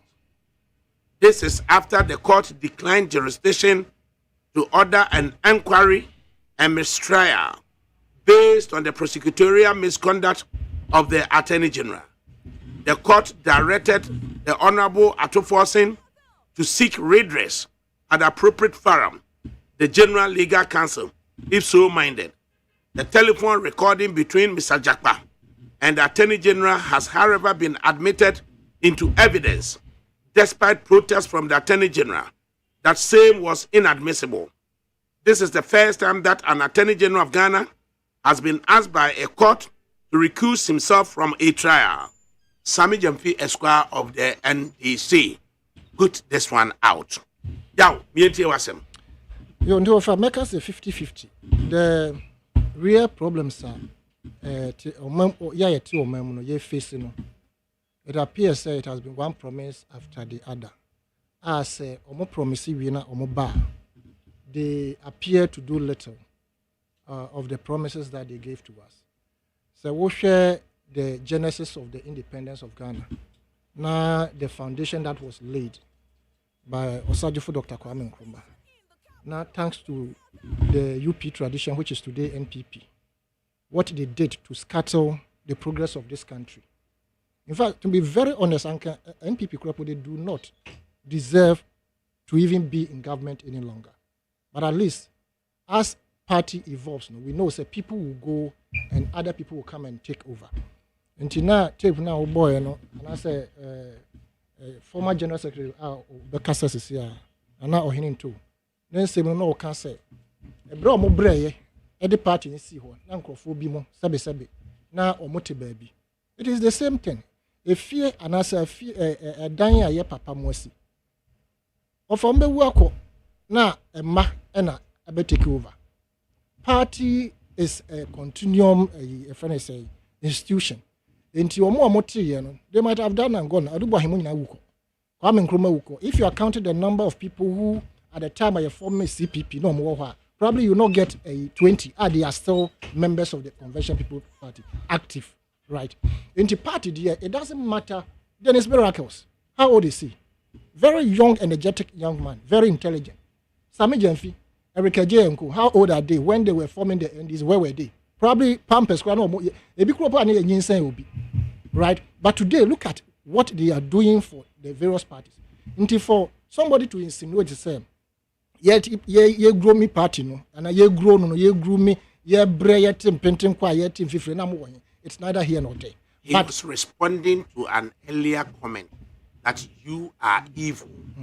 Only disloyal and less credible members of the MPP will leave the party and join Alan. It is that to be described as evil.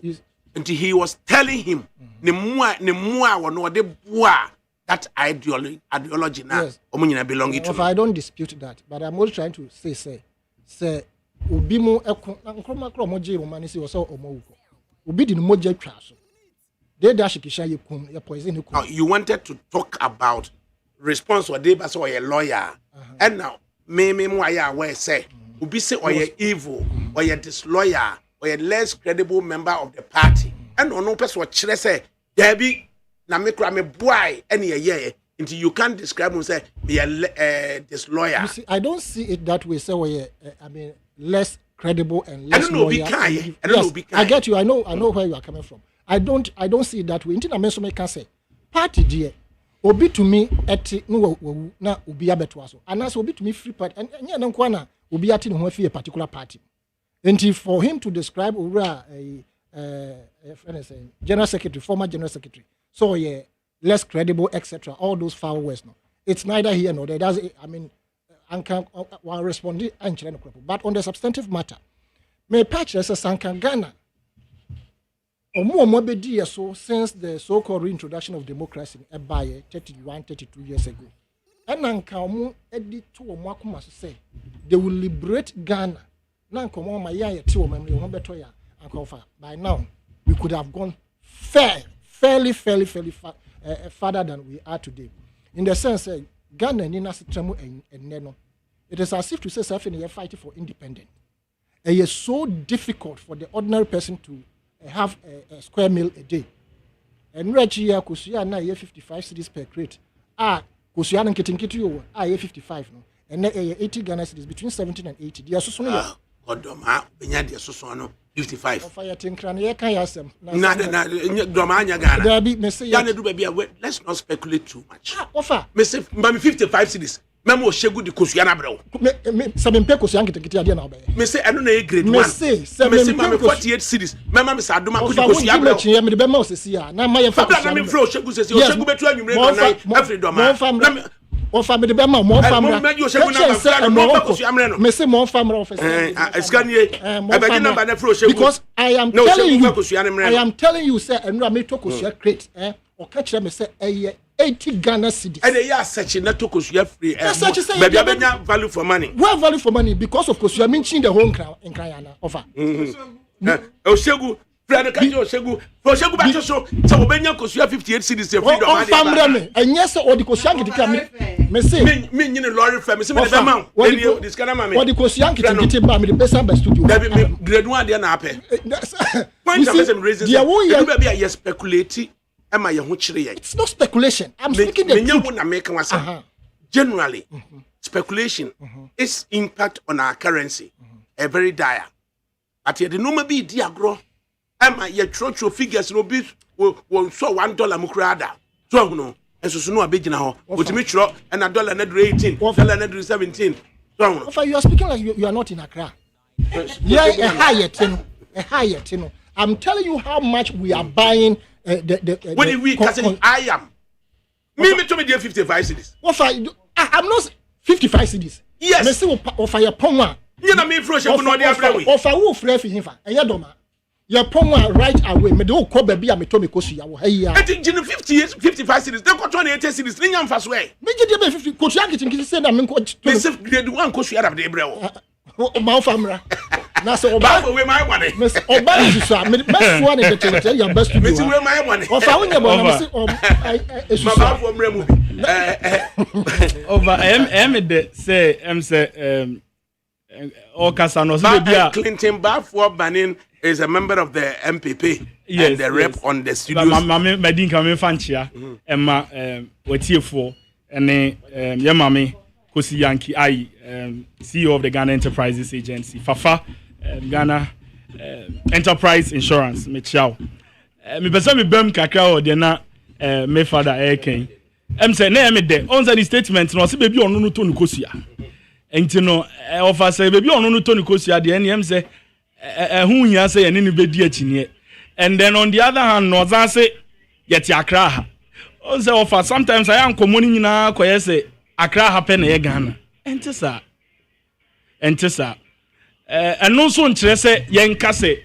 ye ho atoye bia sa yenna yenim say we are not in the normal times yet ase but sometimes when you can speculations ne exaggeration no e hard ni sika exaggeration speculation matter economics for the speculation let me stay within your word speculation no e hard ni sika mpdd enti no oh sister fiade peta amrado sika mpdd on say na o kan ye no because wasi baby onu no to no kosia nti say oto ho ne bo edian sanya o kan no mo shogo but o huni pan venzen oshogu betu enya bia man eti wa monska eti no me frosh na kosia no say o great eti say wo ko na usika so a usika hu grade ne de be ma eti mesre say ya baby onu no to me say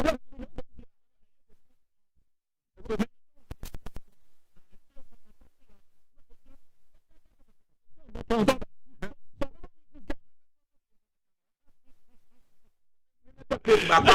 what you are creating back oka enti no oshegu enti me hwe na nim te kina no panyame de ba be duro what opa bayira susu a mema ye de bayira bro na ye nya se nipa bi school fees atua nkra hanti no ofa de o no ma ne nsama sa ye no 30 cities ofa nipa no ma boy again kosefi bi at the prices no ejina sika wo mu hia e de akobo mo bra bi enti not economic terms. The margins were not relating it to fuel cost, etc. You're facing in Ghana. Fuel cost, then yes, and crap. But admonition and say, in the baby prices are almost equal to no motivation, no, and your margins marginally on economic basis. Sometimes price very abnormal. It reflects exactly on the economic situation because. Oshegu odi freedom ho eba no sanka o fire na all the foka ababeton ha anka ne bo no what I'm saying say 60 cities 7 sorry na so odi ba na e kan no odi ba ono wo de ba be che wa to sidi kam no odi ba o mama anya de obe Oshegu on tongosia anya de oba beton nti wo fa se wo do ma na me nuye ko fa ko sia ho da odi bank ra how would he sell it wo mrekwa wa fa car fuel cost e was no nti it is perfectly related to the economic situation in the country. Many are to us now. But offer on the issue of speculation. Okay. How its adverse impact. Yes, I normally politicians are not out there. Challenges I would say. My way. The politicians out there campaigning. Say John Dramani Mahama. Say Kwambi Diakon. Say Alan Martin. Say Dr. Baumia. Do we hear them campaigning, responding how they propose to alleviate the hardship?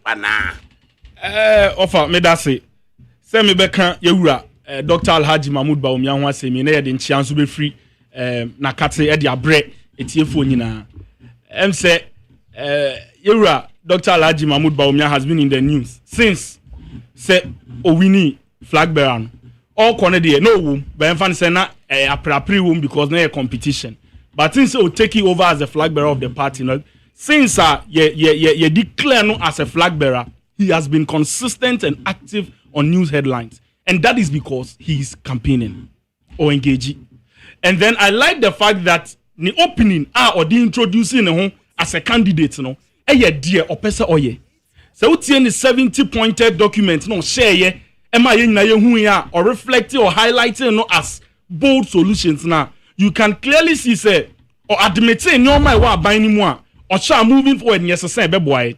A major part of it or hinting on was the revolutionarization of our tax net.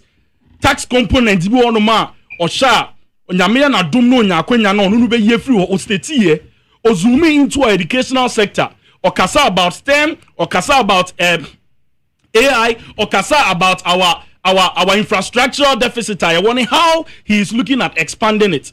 He zoomed in to engage traders, while engaging clergymen or engaging associations. Bebra omunina adwin kire no ebeba aboa no ma ne message na opese ode kono etume ato asumu na aye ade a yebetuma gina so ade demand accountability from him.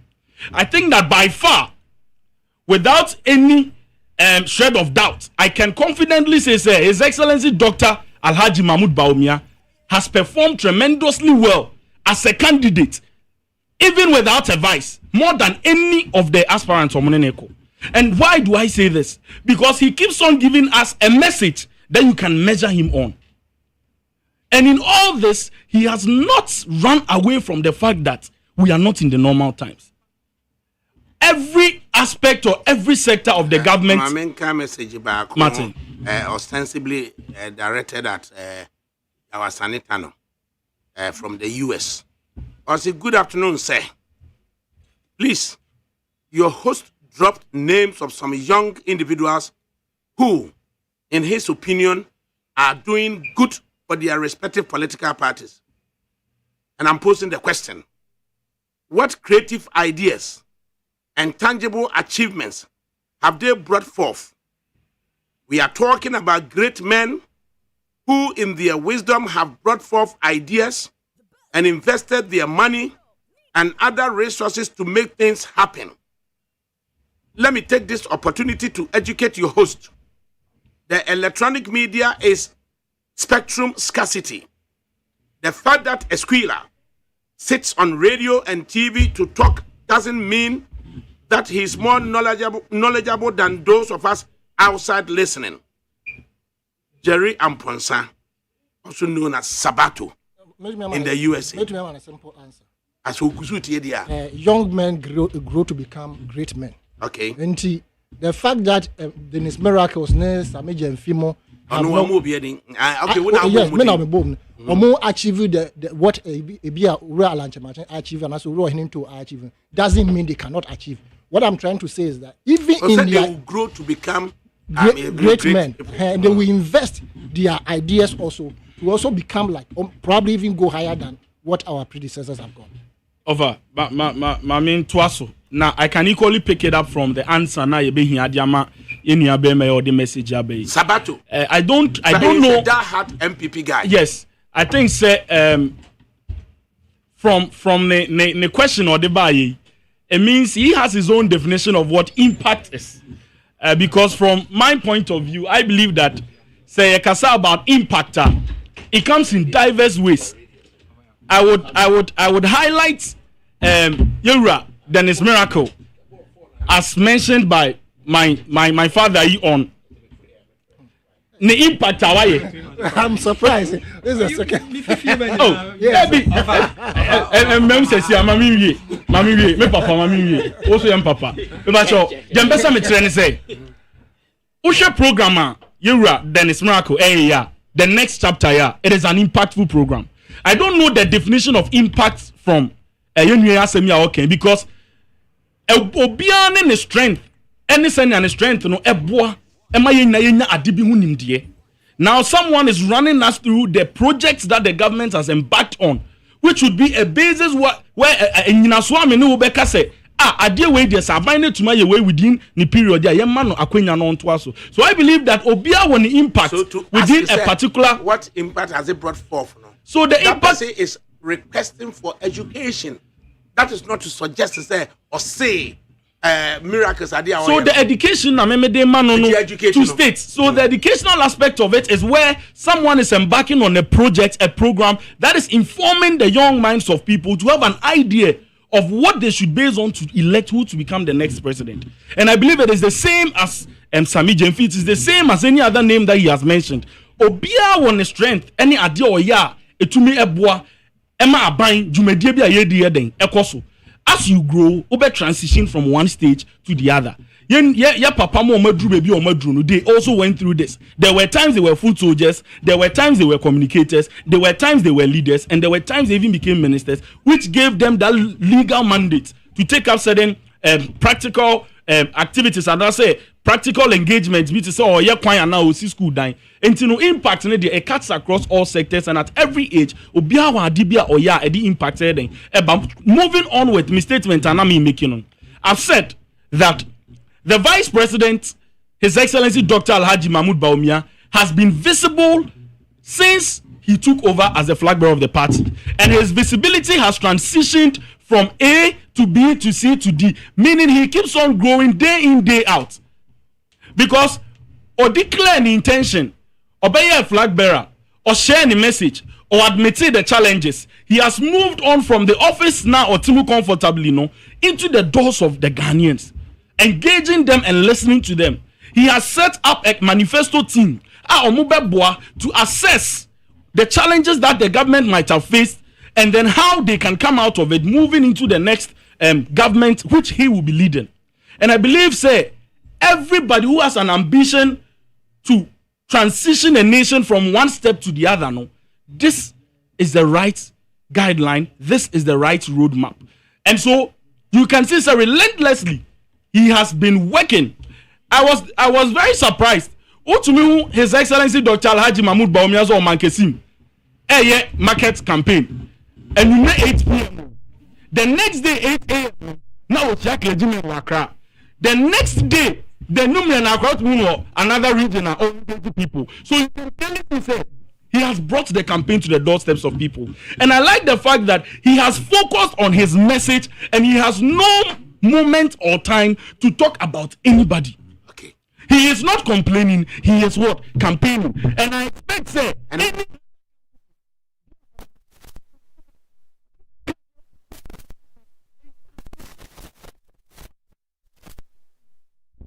among the campaigners, the hardship, the circumstances that we find ourselves in, are they responding and assuring us as to how they propose to alleviate or stem? I have already responded to that. I stated that at the beginning of this campaign proceedings, sir, he picked it up from both solutions.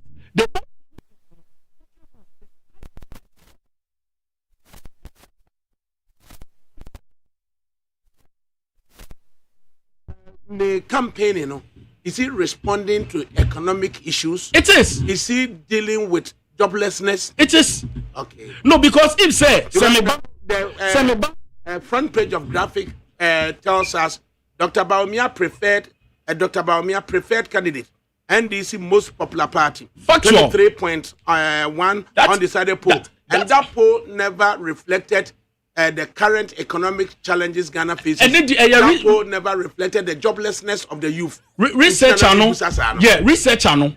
Or enyina so a ogina so dey any research. Why are you? Enti onu enyina so na dey any research no. And na say Dr. Baumia kasa no or kasa dey ya na. And na me kasa research no so ba ye no. You accept answer na graphic be to anymore no. And you're relevant and go and find to anymore. Exactly. But you would agree. So it doesn't reflect economic challenges Ghana. It doesn't reflect the joblessness Ghana.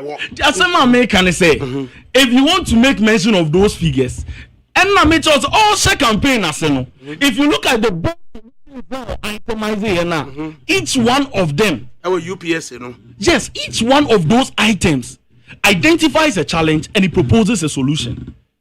So it identifies he's not talking about them. On the what? On the say all rounds he's not talking about it is part of the message. He has established and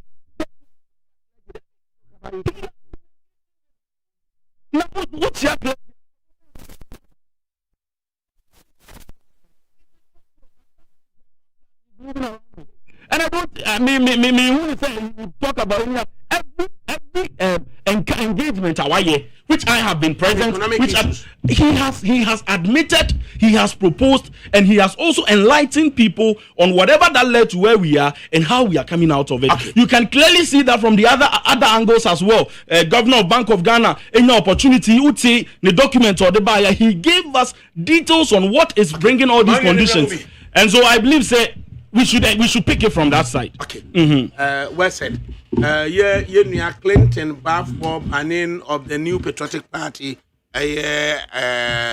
Wasuno and a waka say Bema Fefe.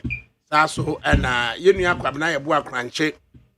Be as a tutorial bino koya Feni Ajano Baba of the National Democratic tutorial. And the Frenchman even was at I then miracles of Wajin and Crawford, my even was that. Yes, propaganda. Leader or flag bearer or Namo Bontuano. Yes. Is he speaking on issues, bearing in mind economic challenges are you facing, youth joblessness are you facing?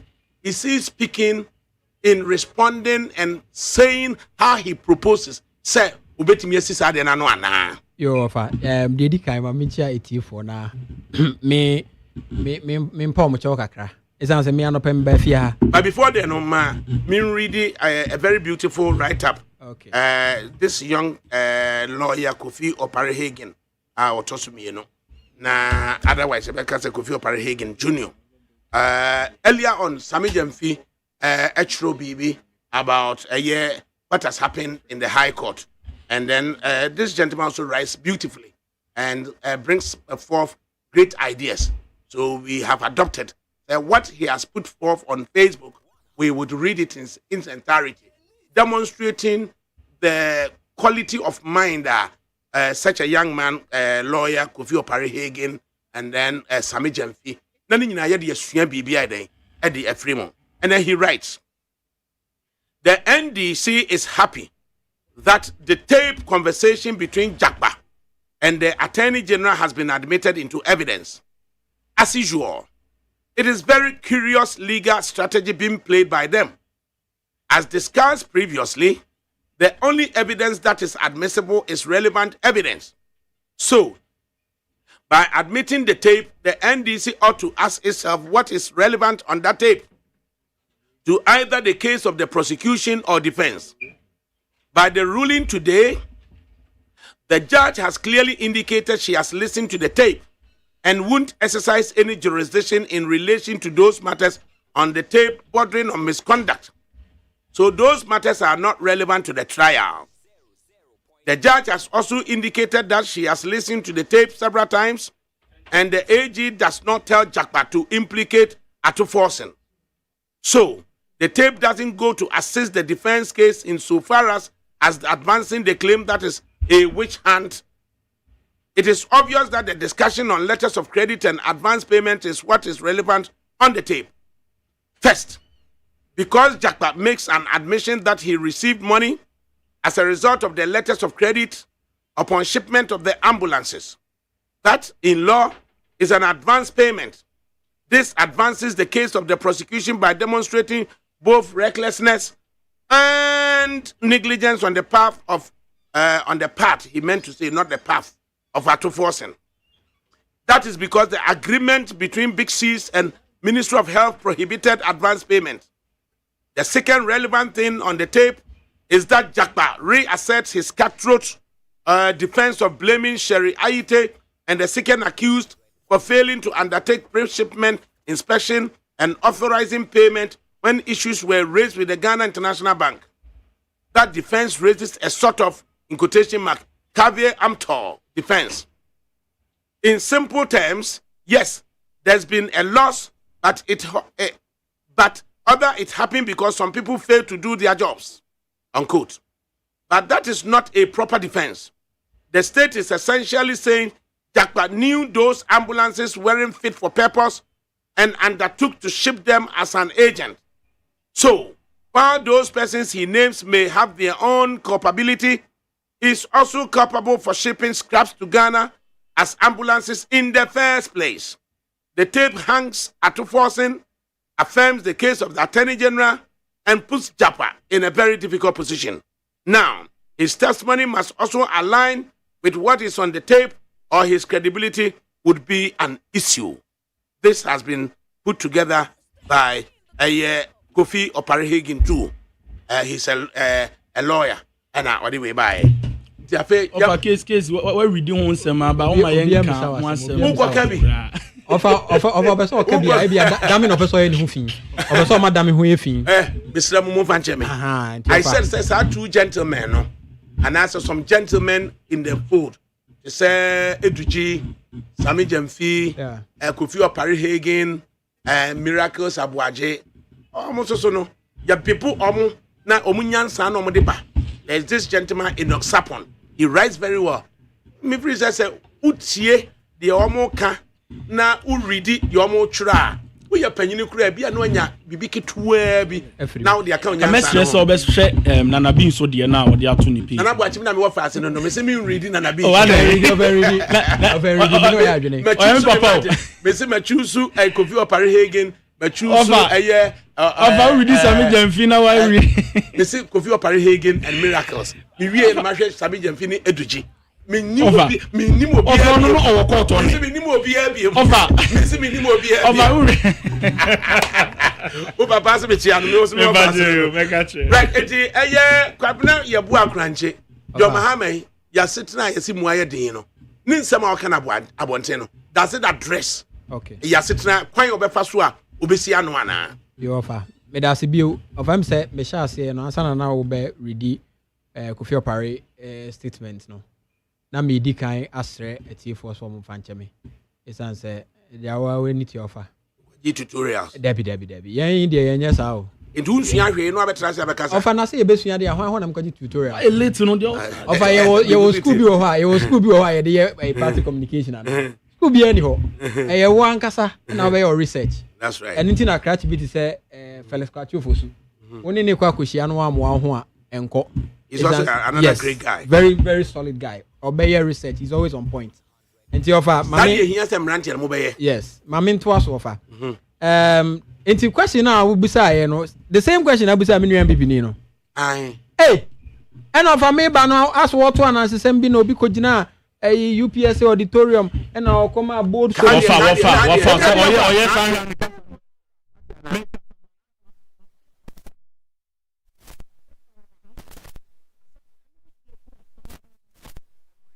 short of how he proposes to deal with the issues. Question.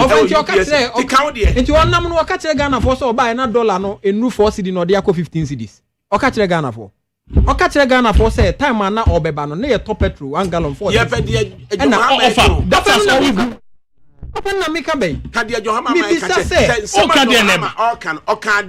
na the okan doesn't reflect on how he proposes to deal with your current challenges and now. Offer Owura John Mahama onam nyina no.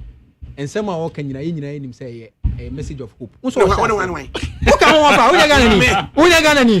Ka wasem. Unya Ghana ni offer. Unya Ghana ni. Offer unim Owura Mahama nam nyina no. Won say yes ye to obama man be flag bearer we no. And ye sha say ye dey building Ghana tour and I say building the Ghana we want. Ye sha say ye dey ba Ghana for akachi and so mo doorsteps. Na Ghana for ankasa omo problems a confront omo no ankasa abiebie so e de ache enti yanam ni nyina no one of the key issues a omo ka ho asem ene se oman ni mo ayeden aho kire wo man ni won mo sikasem enye afi so adwumasem so ho oden na ofa wonim se oman bia no so se wo mu na se adwuma ennimu a na sikasem so ato apede a na se ohia e na e ba be ka oman fo no enti yero John Dramani Mahama Atena si din na oka se debi. Be say mfan say 10 years to 12 years ago, bra na ye wa ban mu no. Wokohwe ye national development plan a ye ni mu a. Na ye di bibia shema na ye say in the not too distant future no, Ghana should run a 24-hour economy.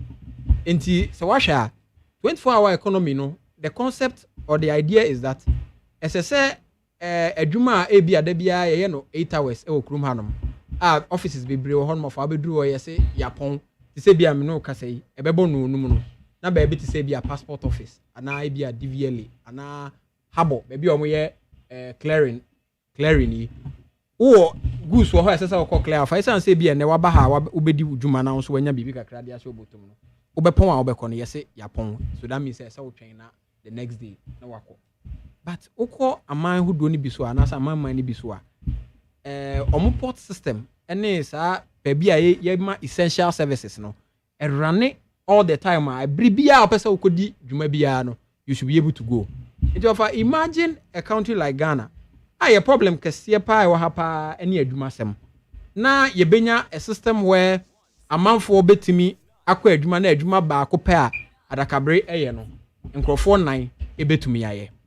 Over 24-hour economy no ye kaye anase Owura Mahama eka say obepe say eye industrialization anase omo ye industries no omo be ye production 24 hours na production no cost 24 hours I'm sure say omo be increase the number of workers that they have it will be ba anopa ewia obinum so beba enumere obinum so beba anadwofa obinum so beba enti Owura Mahama enam nyina no ne message kese pa wode nam ne se obepe se Ghana yen economy no ebe run on a 24-hour shift se be ya adwuma sem a aye problem ebra na menuan mo ba ban mu unemployment na eda 8% and then a movie equal 14% se ye be pese ye be bra so na se ye be mitigate a ye hia a solution a ede enuma sem bebrebe den ebeba kroma and the 24-hour economy no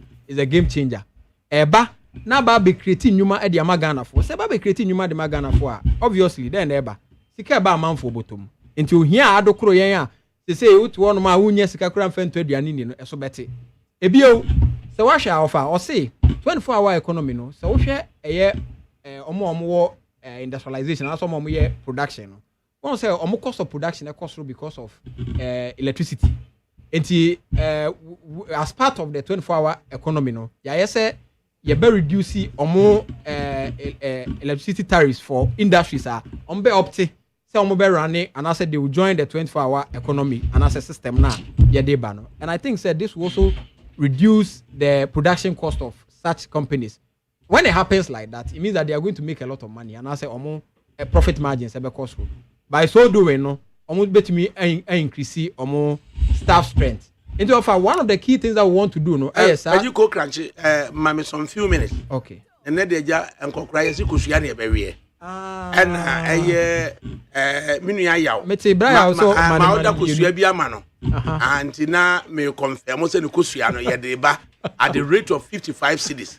As opposed to akoko kusua yes anoma kusua won kra ha se ya ye de je 80 cedis. As an away player there. What's your who said the enemy of my enemy is my friend. It's your man now for. It's their own.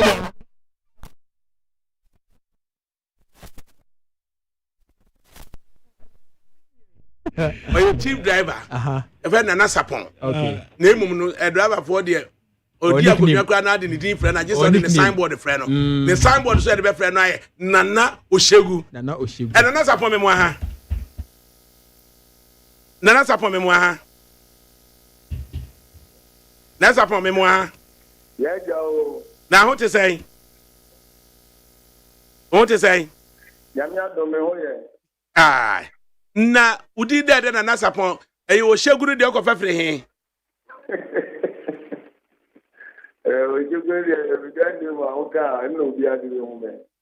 Na udin pa ye de ato Nana sapon no de ye se obi ehun David.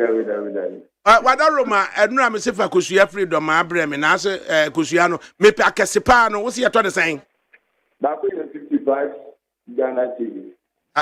One crate 55 Ghana cedis. And ye the highest grade na Ai kesepa no. Yo okay. Inti ade se me na me tu no wato de ye.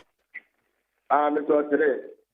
Why ya de enti sesi ya no me nua bi wa ha sei ye fe ne ya wasanita no oti radio so wo se enkna ha sei ba bi oto ne kosua no aye se anoma kosua na ya sesa de agu kreatim ana ye sande man 80 series ti me so aka cha koyi ma se me se on to ba kon kan ho na nyen enan wo ba metua mienu ka na mienu ne de eye from you to me ya agreement wo ho Lati yo Nana sapon nyame famra me drujo emi me da say chief driver Nana sapon yaw we dey say ojan kosua mienu at the rate kosua mienu na say kosua no nkoko ne feed ne bo eyefo nyabotre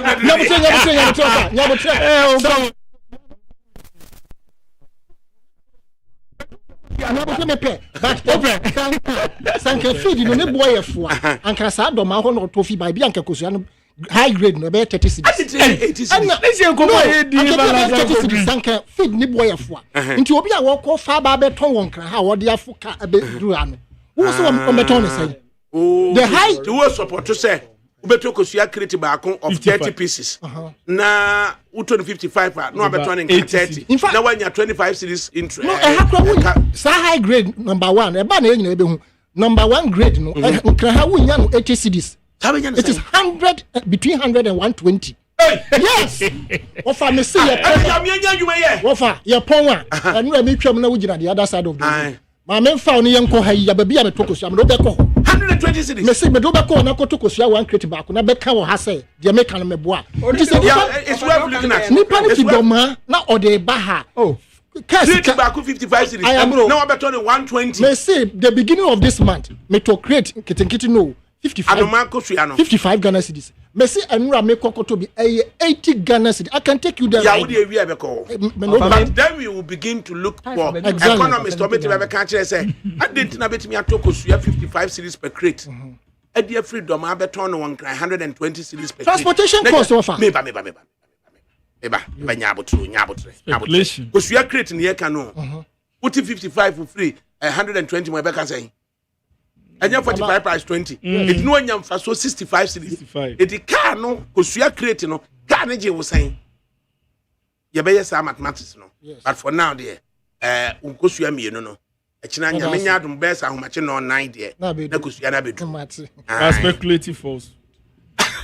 Ndi say me kosua kra so ba crate the empty speculative force. speculative force. Oh, and also be kabi. No, for some answer na ube ready ade me kan.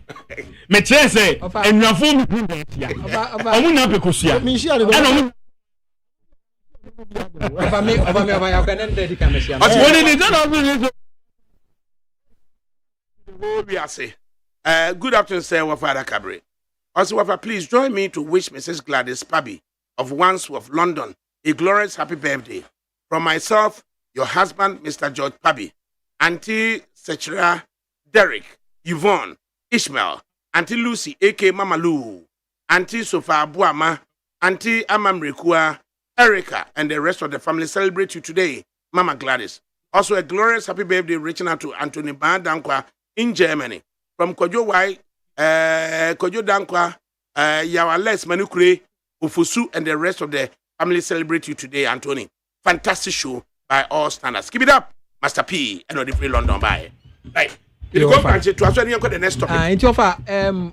Aside the 24-hour economy game changer policy na yede ba no, what we intend to do in the immediate way we say. One say your currency in your holding, and some economists have. No, if I then make one say okay. So some economists, oma project, and I say oma predict say it is possible. It is possible so you could term. Say a idea city I'm sure you bet me I could do better 20 cities by December. Speculation be now so day by. Offer and we a projection. We a projection. It doesn't mean say actual. So what I say? Now for source how they can say. Please. When you have your time, you can do what you want. No, to do. What can I say? When you have your time, you can do what you want to do. Allow me to offer them on the onset. Ebi extractive free. Offer the American say. He's telling us the Omuko campaign. Exactly. So that's what I'm talking about. He did not tell us a source. Exactly. So also economists be say. I'm saying that I don't know more some economists have projected. Okay. Some economists have projected. Said this is what will happen. However, in the interim, what we intend to do, and as of the agency, one will say, my muha, come here, say, Bibia Wahabiano, Yakra, and a debaha. In time, Bia, no cock of a Bibia bar. As I say, Yesi can never hano. Ye done no. Na ye de call a currency na ye per se a day. Ye cockra and your money free mono. So, in principle, what we want to do is that we will encourage local production.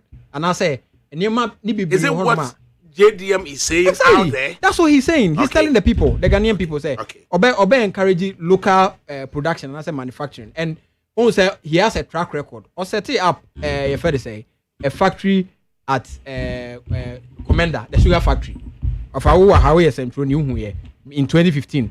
And as our factory, buy in existence. You know, buy I ain't saying be braba home. So when you sign by mobile, it's possible that you better revive it way no.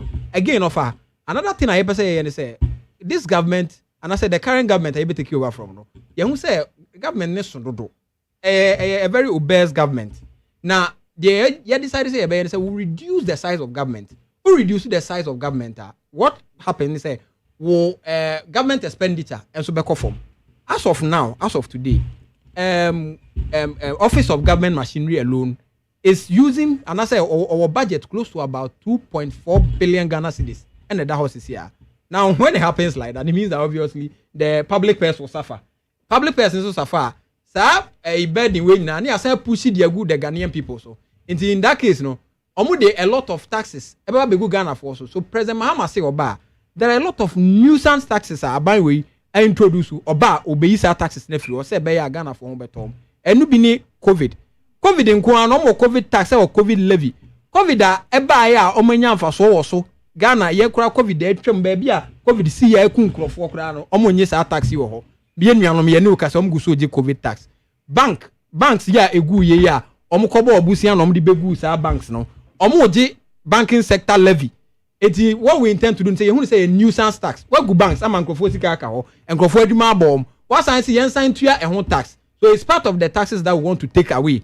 Eno danchan ya Ghana na do promise here one district one factory eduma kra nya bi nye Ghana mabunu ya te one district one factory o e phone so bet ye twa bet kakra na dia atodua na dia mobile ya musu ya no so mo bet ho tax. This is part of the taxes that we want to take away. Eti of our bisa in the interim no these are some of the things the government of President John Dramani Mahama in 2025 intends to do away. Okay. Ebema Ghana phone na home dey. Ebe high. Yeah, you call the next topic and I will be before from. Next, I can make say all these. Ubi actually the about back at me say based on no interaction. Say be ya yente online business ha. Ubi bet me order kusua from us. Na ye di amano. Even did 120 there. Omo mo de be fa hin na aba. Mo ko do man mo de be fa hin na aba. O de be man ni unua. O order the na. E china won sabeka. Okay. Any offer me here. Offer me here 1,000 crates. Mo nka mo ma. 1,000 crates. Tell me dey be good na. Ubi actually the about. Offer be green home. My green home. Can be good pa. What that you go away. They just say, and one say, Ubi order to order. They just say, yes, young ladies. Next day delivery. Now the abrano. Yes, young ladies people Jumaye. We kiosk busy baby man na o de baby gumwa. And e go fie kura na se kiosk ni se about. So nya order ya. Na wo de amamoto de akoma no. Grade 1 e be ko sese ya. Sir. Yes.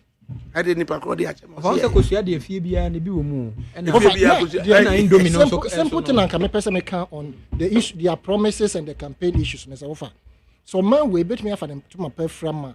Ye to my your ho beto e kakra. E be gina say ye betumi aye rail from Accra to Kumasi, Kumasi to Doma, all those networks. Then agricultural revolution and also Seba. Now first we must have our own cargo ships. Now your airline. These 4 things. Yeah.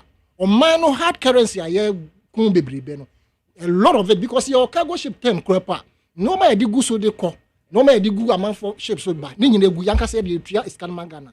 Your yanka say your airline. Ye tua iskama Ghana Airways. Say your agricultural revolution in terms of irrigation ahodwa. We can grow more, export more. And na say aye rail no so anche say kosuani fi doma e ba e be cheaper. You don't have to transport it because a risk involved no. And a bonus cost because oba bedroom can na kosuani bebre no a pipe. Yeah. All these things are factored into the price. I make us say grade 1. See a young call. One will be a hint. Next topic. There's a new poll. We share graphic. As the 2024 elections, Dr. Baumia preferred candidates. NDC most popular party. 23.1 undecided. Poll and what they buy. Daily Guide.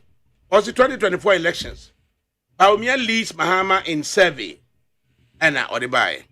Now, Professor Smart Sapon of the Kumasi Technical University. So, baseline survey. He spoke with 59,446 persons across the 275 constituencies. Of the 59,546, 23,432, representing 38.9%, said they would vote for Dr. Baumia in 2024. 21,237, representing 36.1%, said they would vote for Dr. John Dramani Mahama of the NDC. And then he lumps others together as other. 2,114, representing 3.6%, as they will vote for other. Undecided, 12,763 persons, representing 21.4%, also said they are undecided, making a total of 100%. So none of the 59,546 said they wouldn't vote for in this election. You know, a job for the statistician. So can you do a poll of 59,546 and nobody said I will it's not real. You should be able to get Yenjama statisticians. Me nkwaka we. Any money go why statisticians. But we are able to common knowledge. We are able to maybe abanya point so and so make us Mr. Me de too many. Ofa ha undu abekanto. Ofa de tu anima die na yebeka. Ofa ha na undu abekanto ta. Obenye obi obeka so maybe nkrofo di omo ye intimate. I told you. In the poll. Into your lunch, Martin, Eka Ades, no. And now others know only 2,104, 2,114, and I almost say, Ombetuama order. The lunch, Martin, oh, yeah, Manunsi, Ades, no, me, Ades, no constitute anyway. Manunsi, Nana Comia says, the running mate saga in the MPP would have been settled by now if Alan Martin had stayed in the MPP. Ade Alan come mate.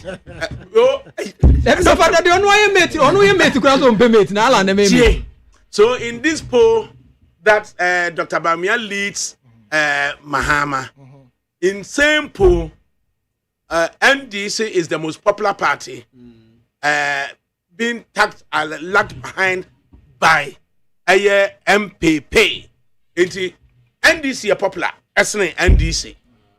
Dr. Bawumia and so your friend saying popular John Dramani Mahama. Okay. And then we look at final one what they come as him. Okay. In the final one non so no. Also this is the most confused your friend surveyor in my life as a politician. Now, the survey indicates Dr. Bawumia is the preferred candidate. First of all, my main concern is Charlie. Now, we are not so free.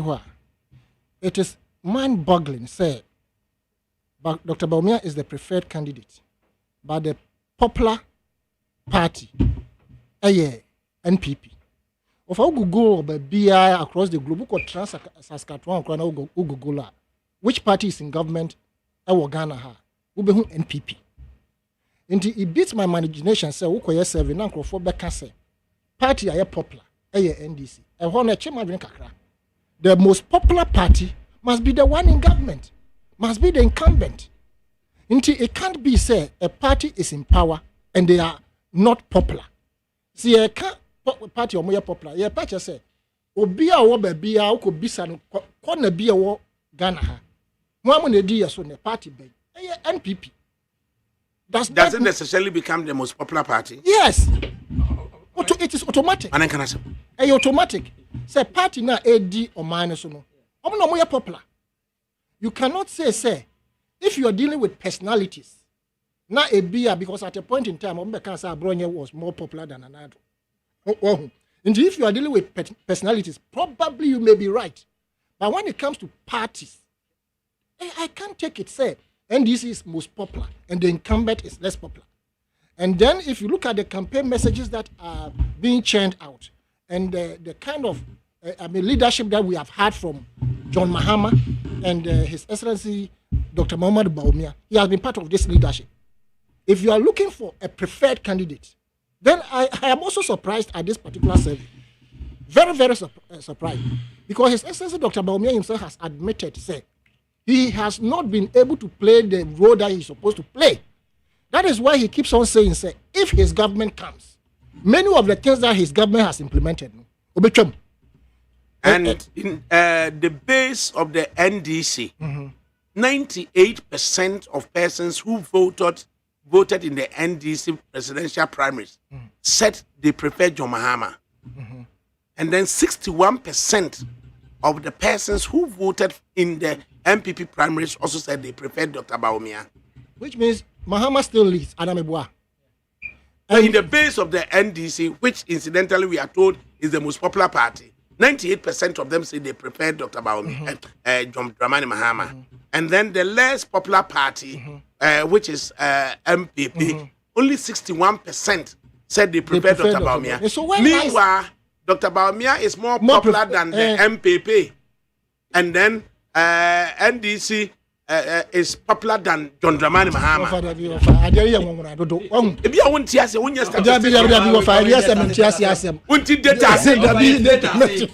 Now, interestingly, NPP has accepted this particular survey, hook, line, and sinker.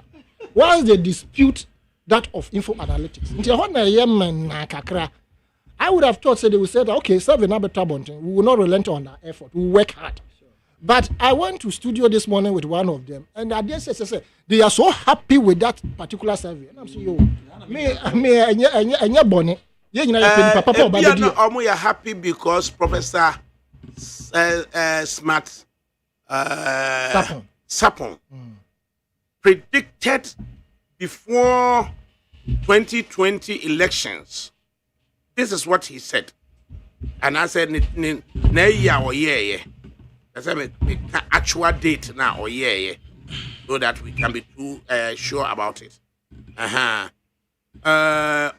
No. November 30, 2020. KTU Research Center projects at least 51.3% victory for MPP, and Nanado garnered 51.3%.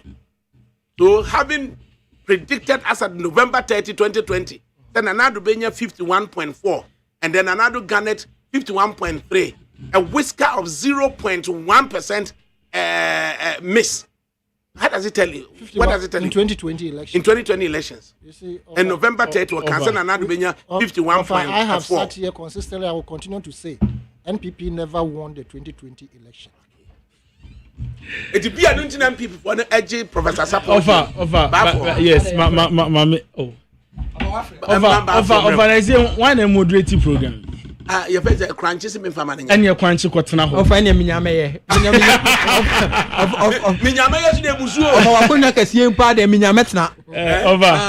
Let me come in. I think say Emide say directing your attention to the man whose report we are engaging today, reflecting on his past reports and predictions and the outcome of it. Apart from that, Osan Yebi during Ashanti regional election, now everybody thought that Chairman Koka had taken the lead because of the popularity. Anyhow, he had given a tough race. I'm emphasizing statistics in the mount. MPP primaries. You share Professor Sapon details. You share global info analytics details. Actual results of the MPP primaries November 4. Dr. Baumia garnered 61.30%. And Kennedy Japan 37.80%.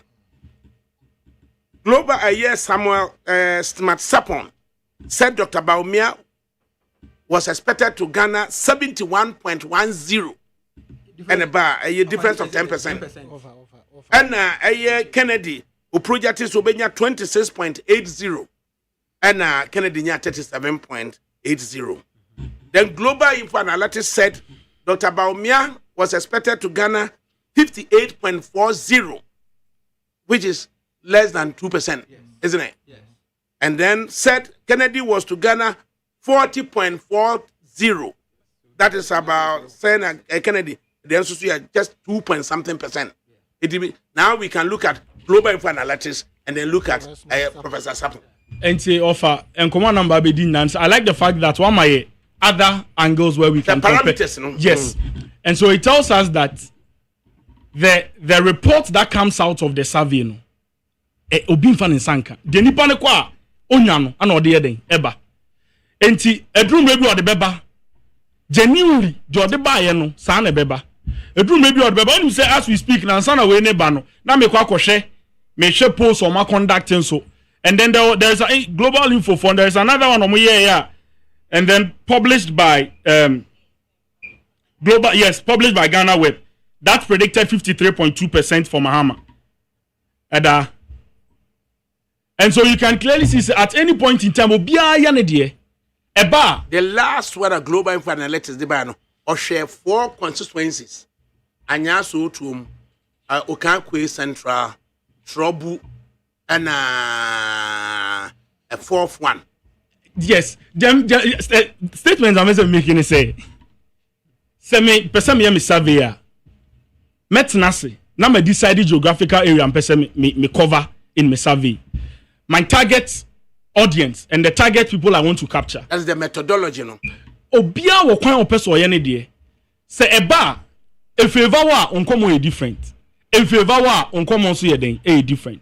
when the report came, nobody said that eyanokre and nasa eyanokre. Just as other ones aba, yenyamo efebo amujitum say eninyina so ne ye, say ninyina so ne ye den enye. Because we have never from statisticians, bearing in mind November 30, Professor Sapon the Obekan say Nana Dubenya 51.4, I eventually unya 51.3 no. I shall say a question whether the Electoral Commission worked on their figures to suit the Professor Sapon kind of offer no. That cannot be a case that we can. Statisticians are also saying that that is their opinion, but we cannot accept it. We cannot accept it because in every electoral, in every spirituality no and data no almost 100% as opposed to spirituality. Abaka say a prediction and now prophesy. It's a say omo kase omo sha electoral commission so figure no kekambo. Where does it add up? It doesn't. What I'm saying is that this is a person yet ya accept ne survey and to aswo why yes survey and to assign your put from Odiaba. Me, I'm a as an MPP person. What I want to say about it is that for us, we are working. The statement to make it say,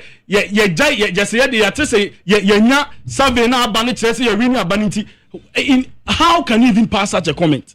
Say, say, Professor Smart Sapon the Electoral Commission, survey no Odiaba. That is not a statement you should make, and that is falsehood.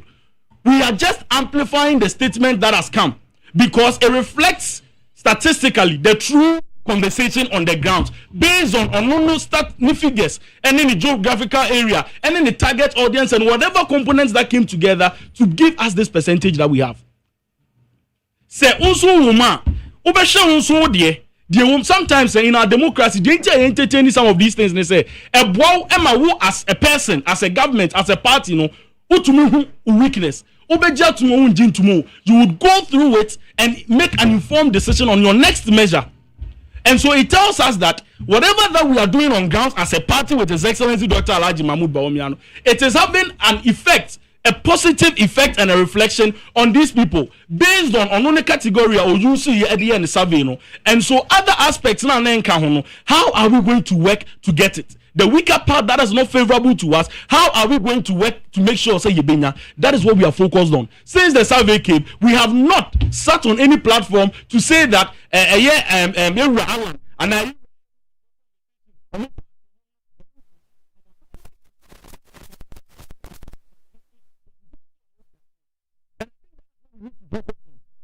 someone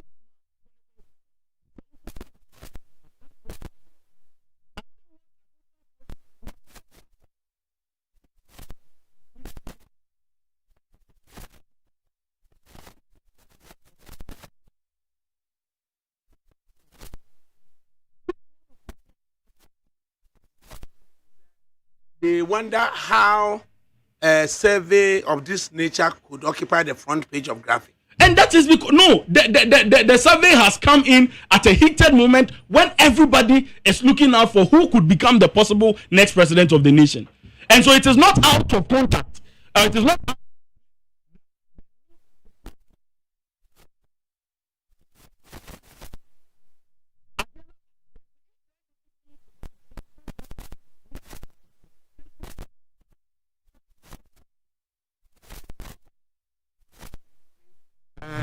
the survey was not commissioned by the newspaper.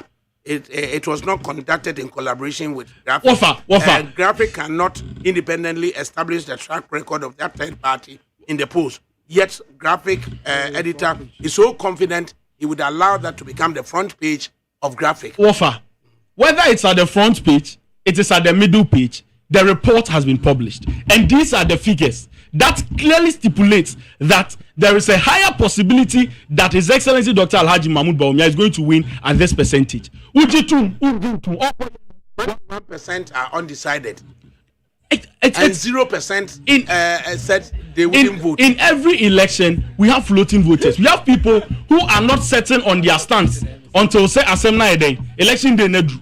And it is not out of place to have it. In his reports or in his gatherings, he didn't meet people out of the 59,000 Omoka say, yeah, they ain't but because in this current dispensation, everybody has a fair idea of what is going on. So it's either I am undecided or I am A or I am B. Okay.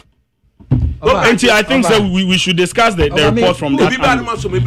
Of me pools as same way. I am not in person because the real pools what the electorate what they think. And then never reflected in the ballot box. And yet, I know this will be 51.4. In fact, when you're 51.3. That's all for wouldn't be a position on the election 2020.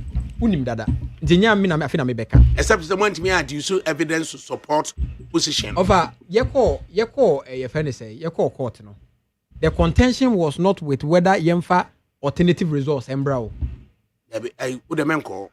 As some of the one say, okay. Muji push be over unim Professor Smart Sapon na or MPP ni anaso or why university don who's no conduct we want to me office research want to me office no conduct is up we want to me na yonko pa no any Professor Smart Sapon and ninsem bia wakeka he's on record there wa I can give you. He's not credible. So because NDC is the most popular party in Ghana. It defeats. Just say, imagine me doing one of a Lewin what time because me doing one. I can't think madness of a political party. Near very popular. Name Ghana for so pay. The only political party near popular. Any of transfer about me and Vanimra. Say NDC no more presidential candidate away so that he will win. Of I trust them, Omatana them, and Oma cookie near Mabia, no Diama, or a friend say, delegate, a publisher, a news. Then yes, you are publishing. Why more? Nay, of all the others, all the other enemies and him and yet him. It's been published. No one got a graph as me say, say add this, it means zero. Add this. Add this. Yeah, couple.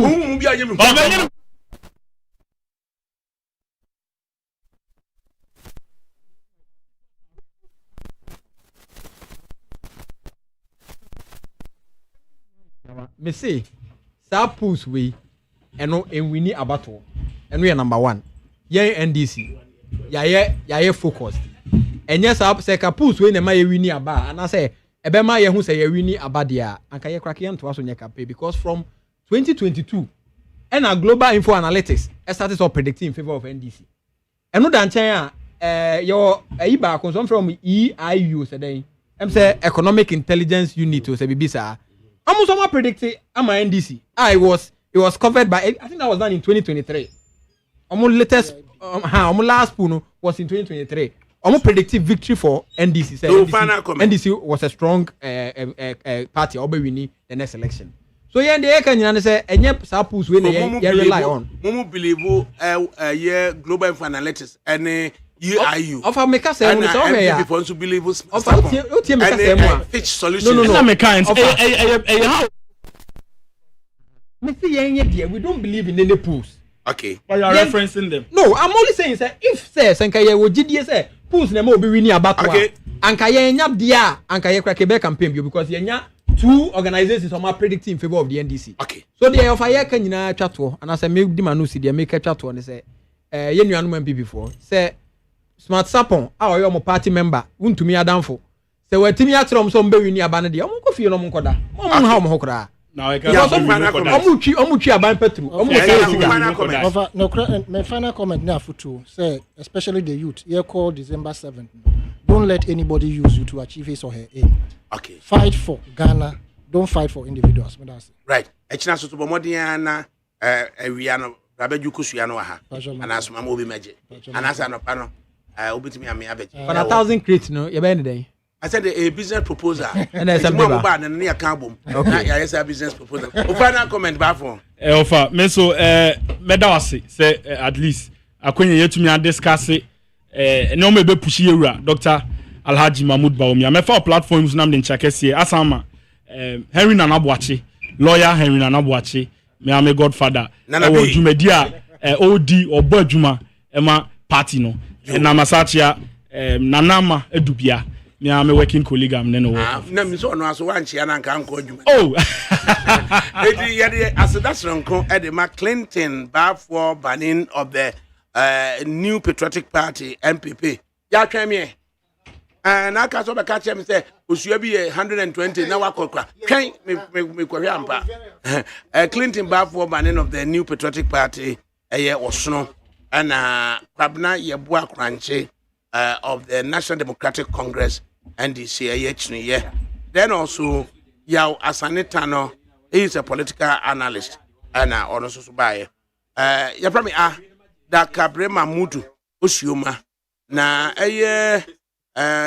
anyi kojo damiado ekwe free na hima na omo hwe me na abna frima abankro one na ya asafo and omo so hwe technical production but for now there Olakoku Michael oni Abramoe ana DJ Foreigner ana omo eba ababesom na omo de yakofie omo de yebekọ jojojojojojojojojo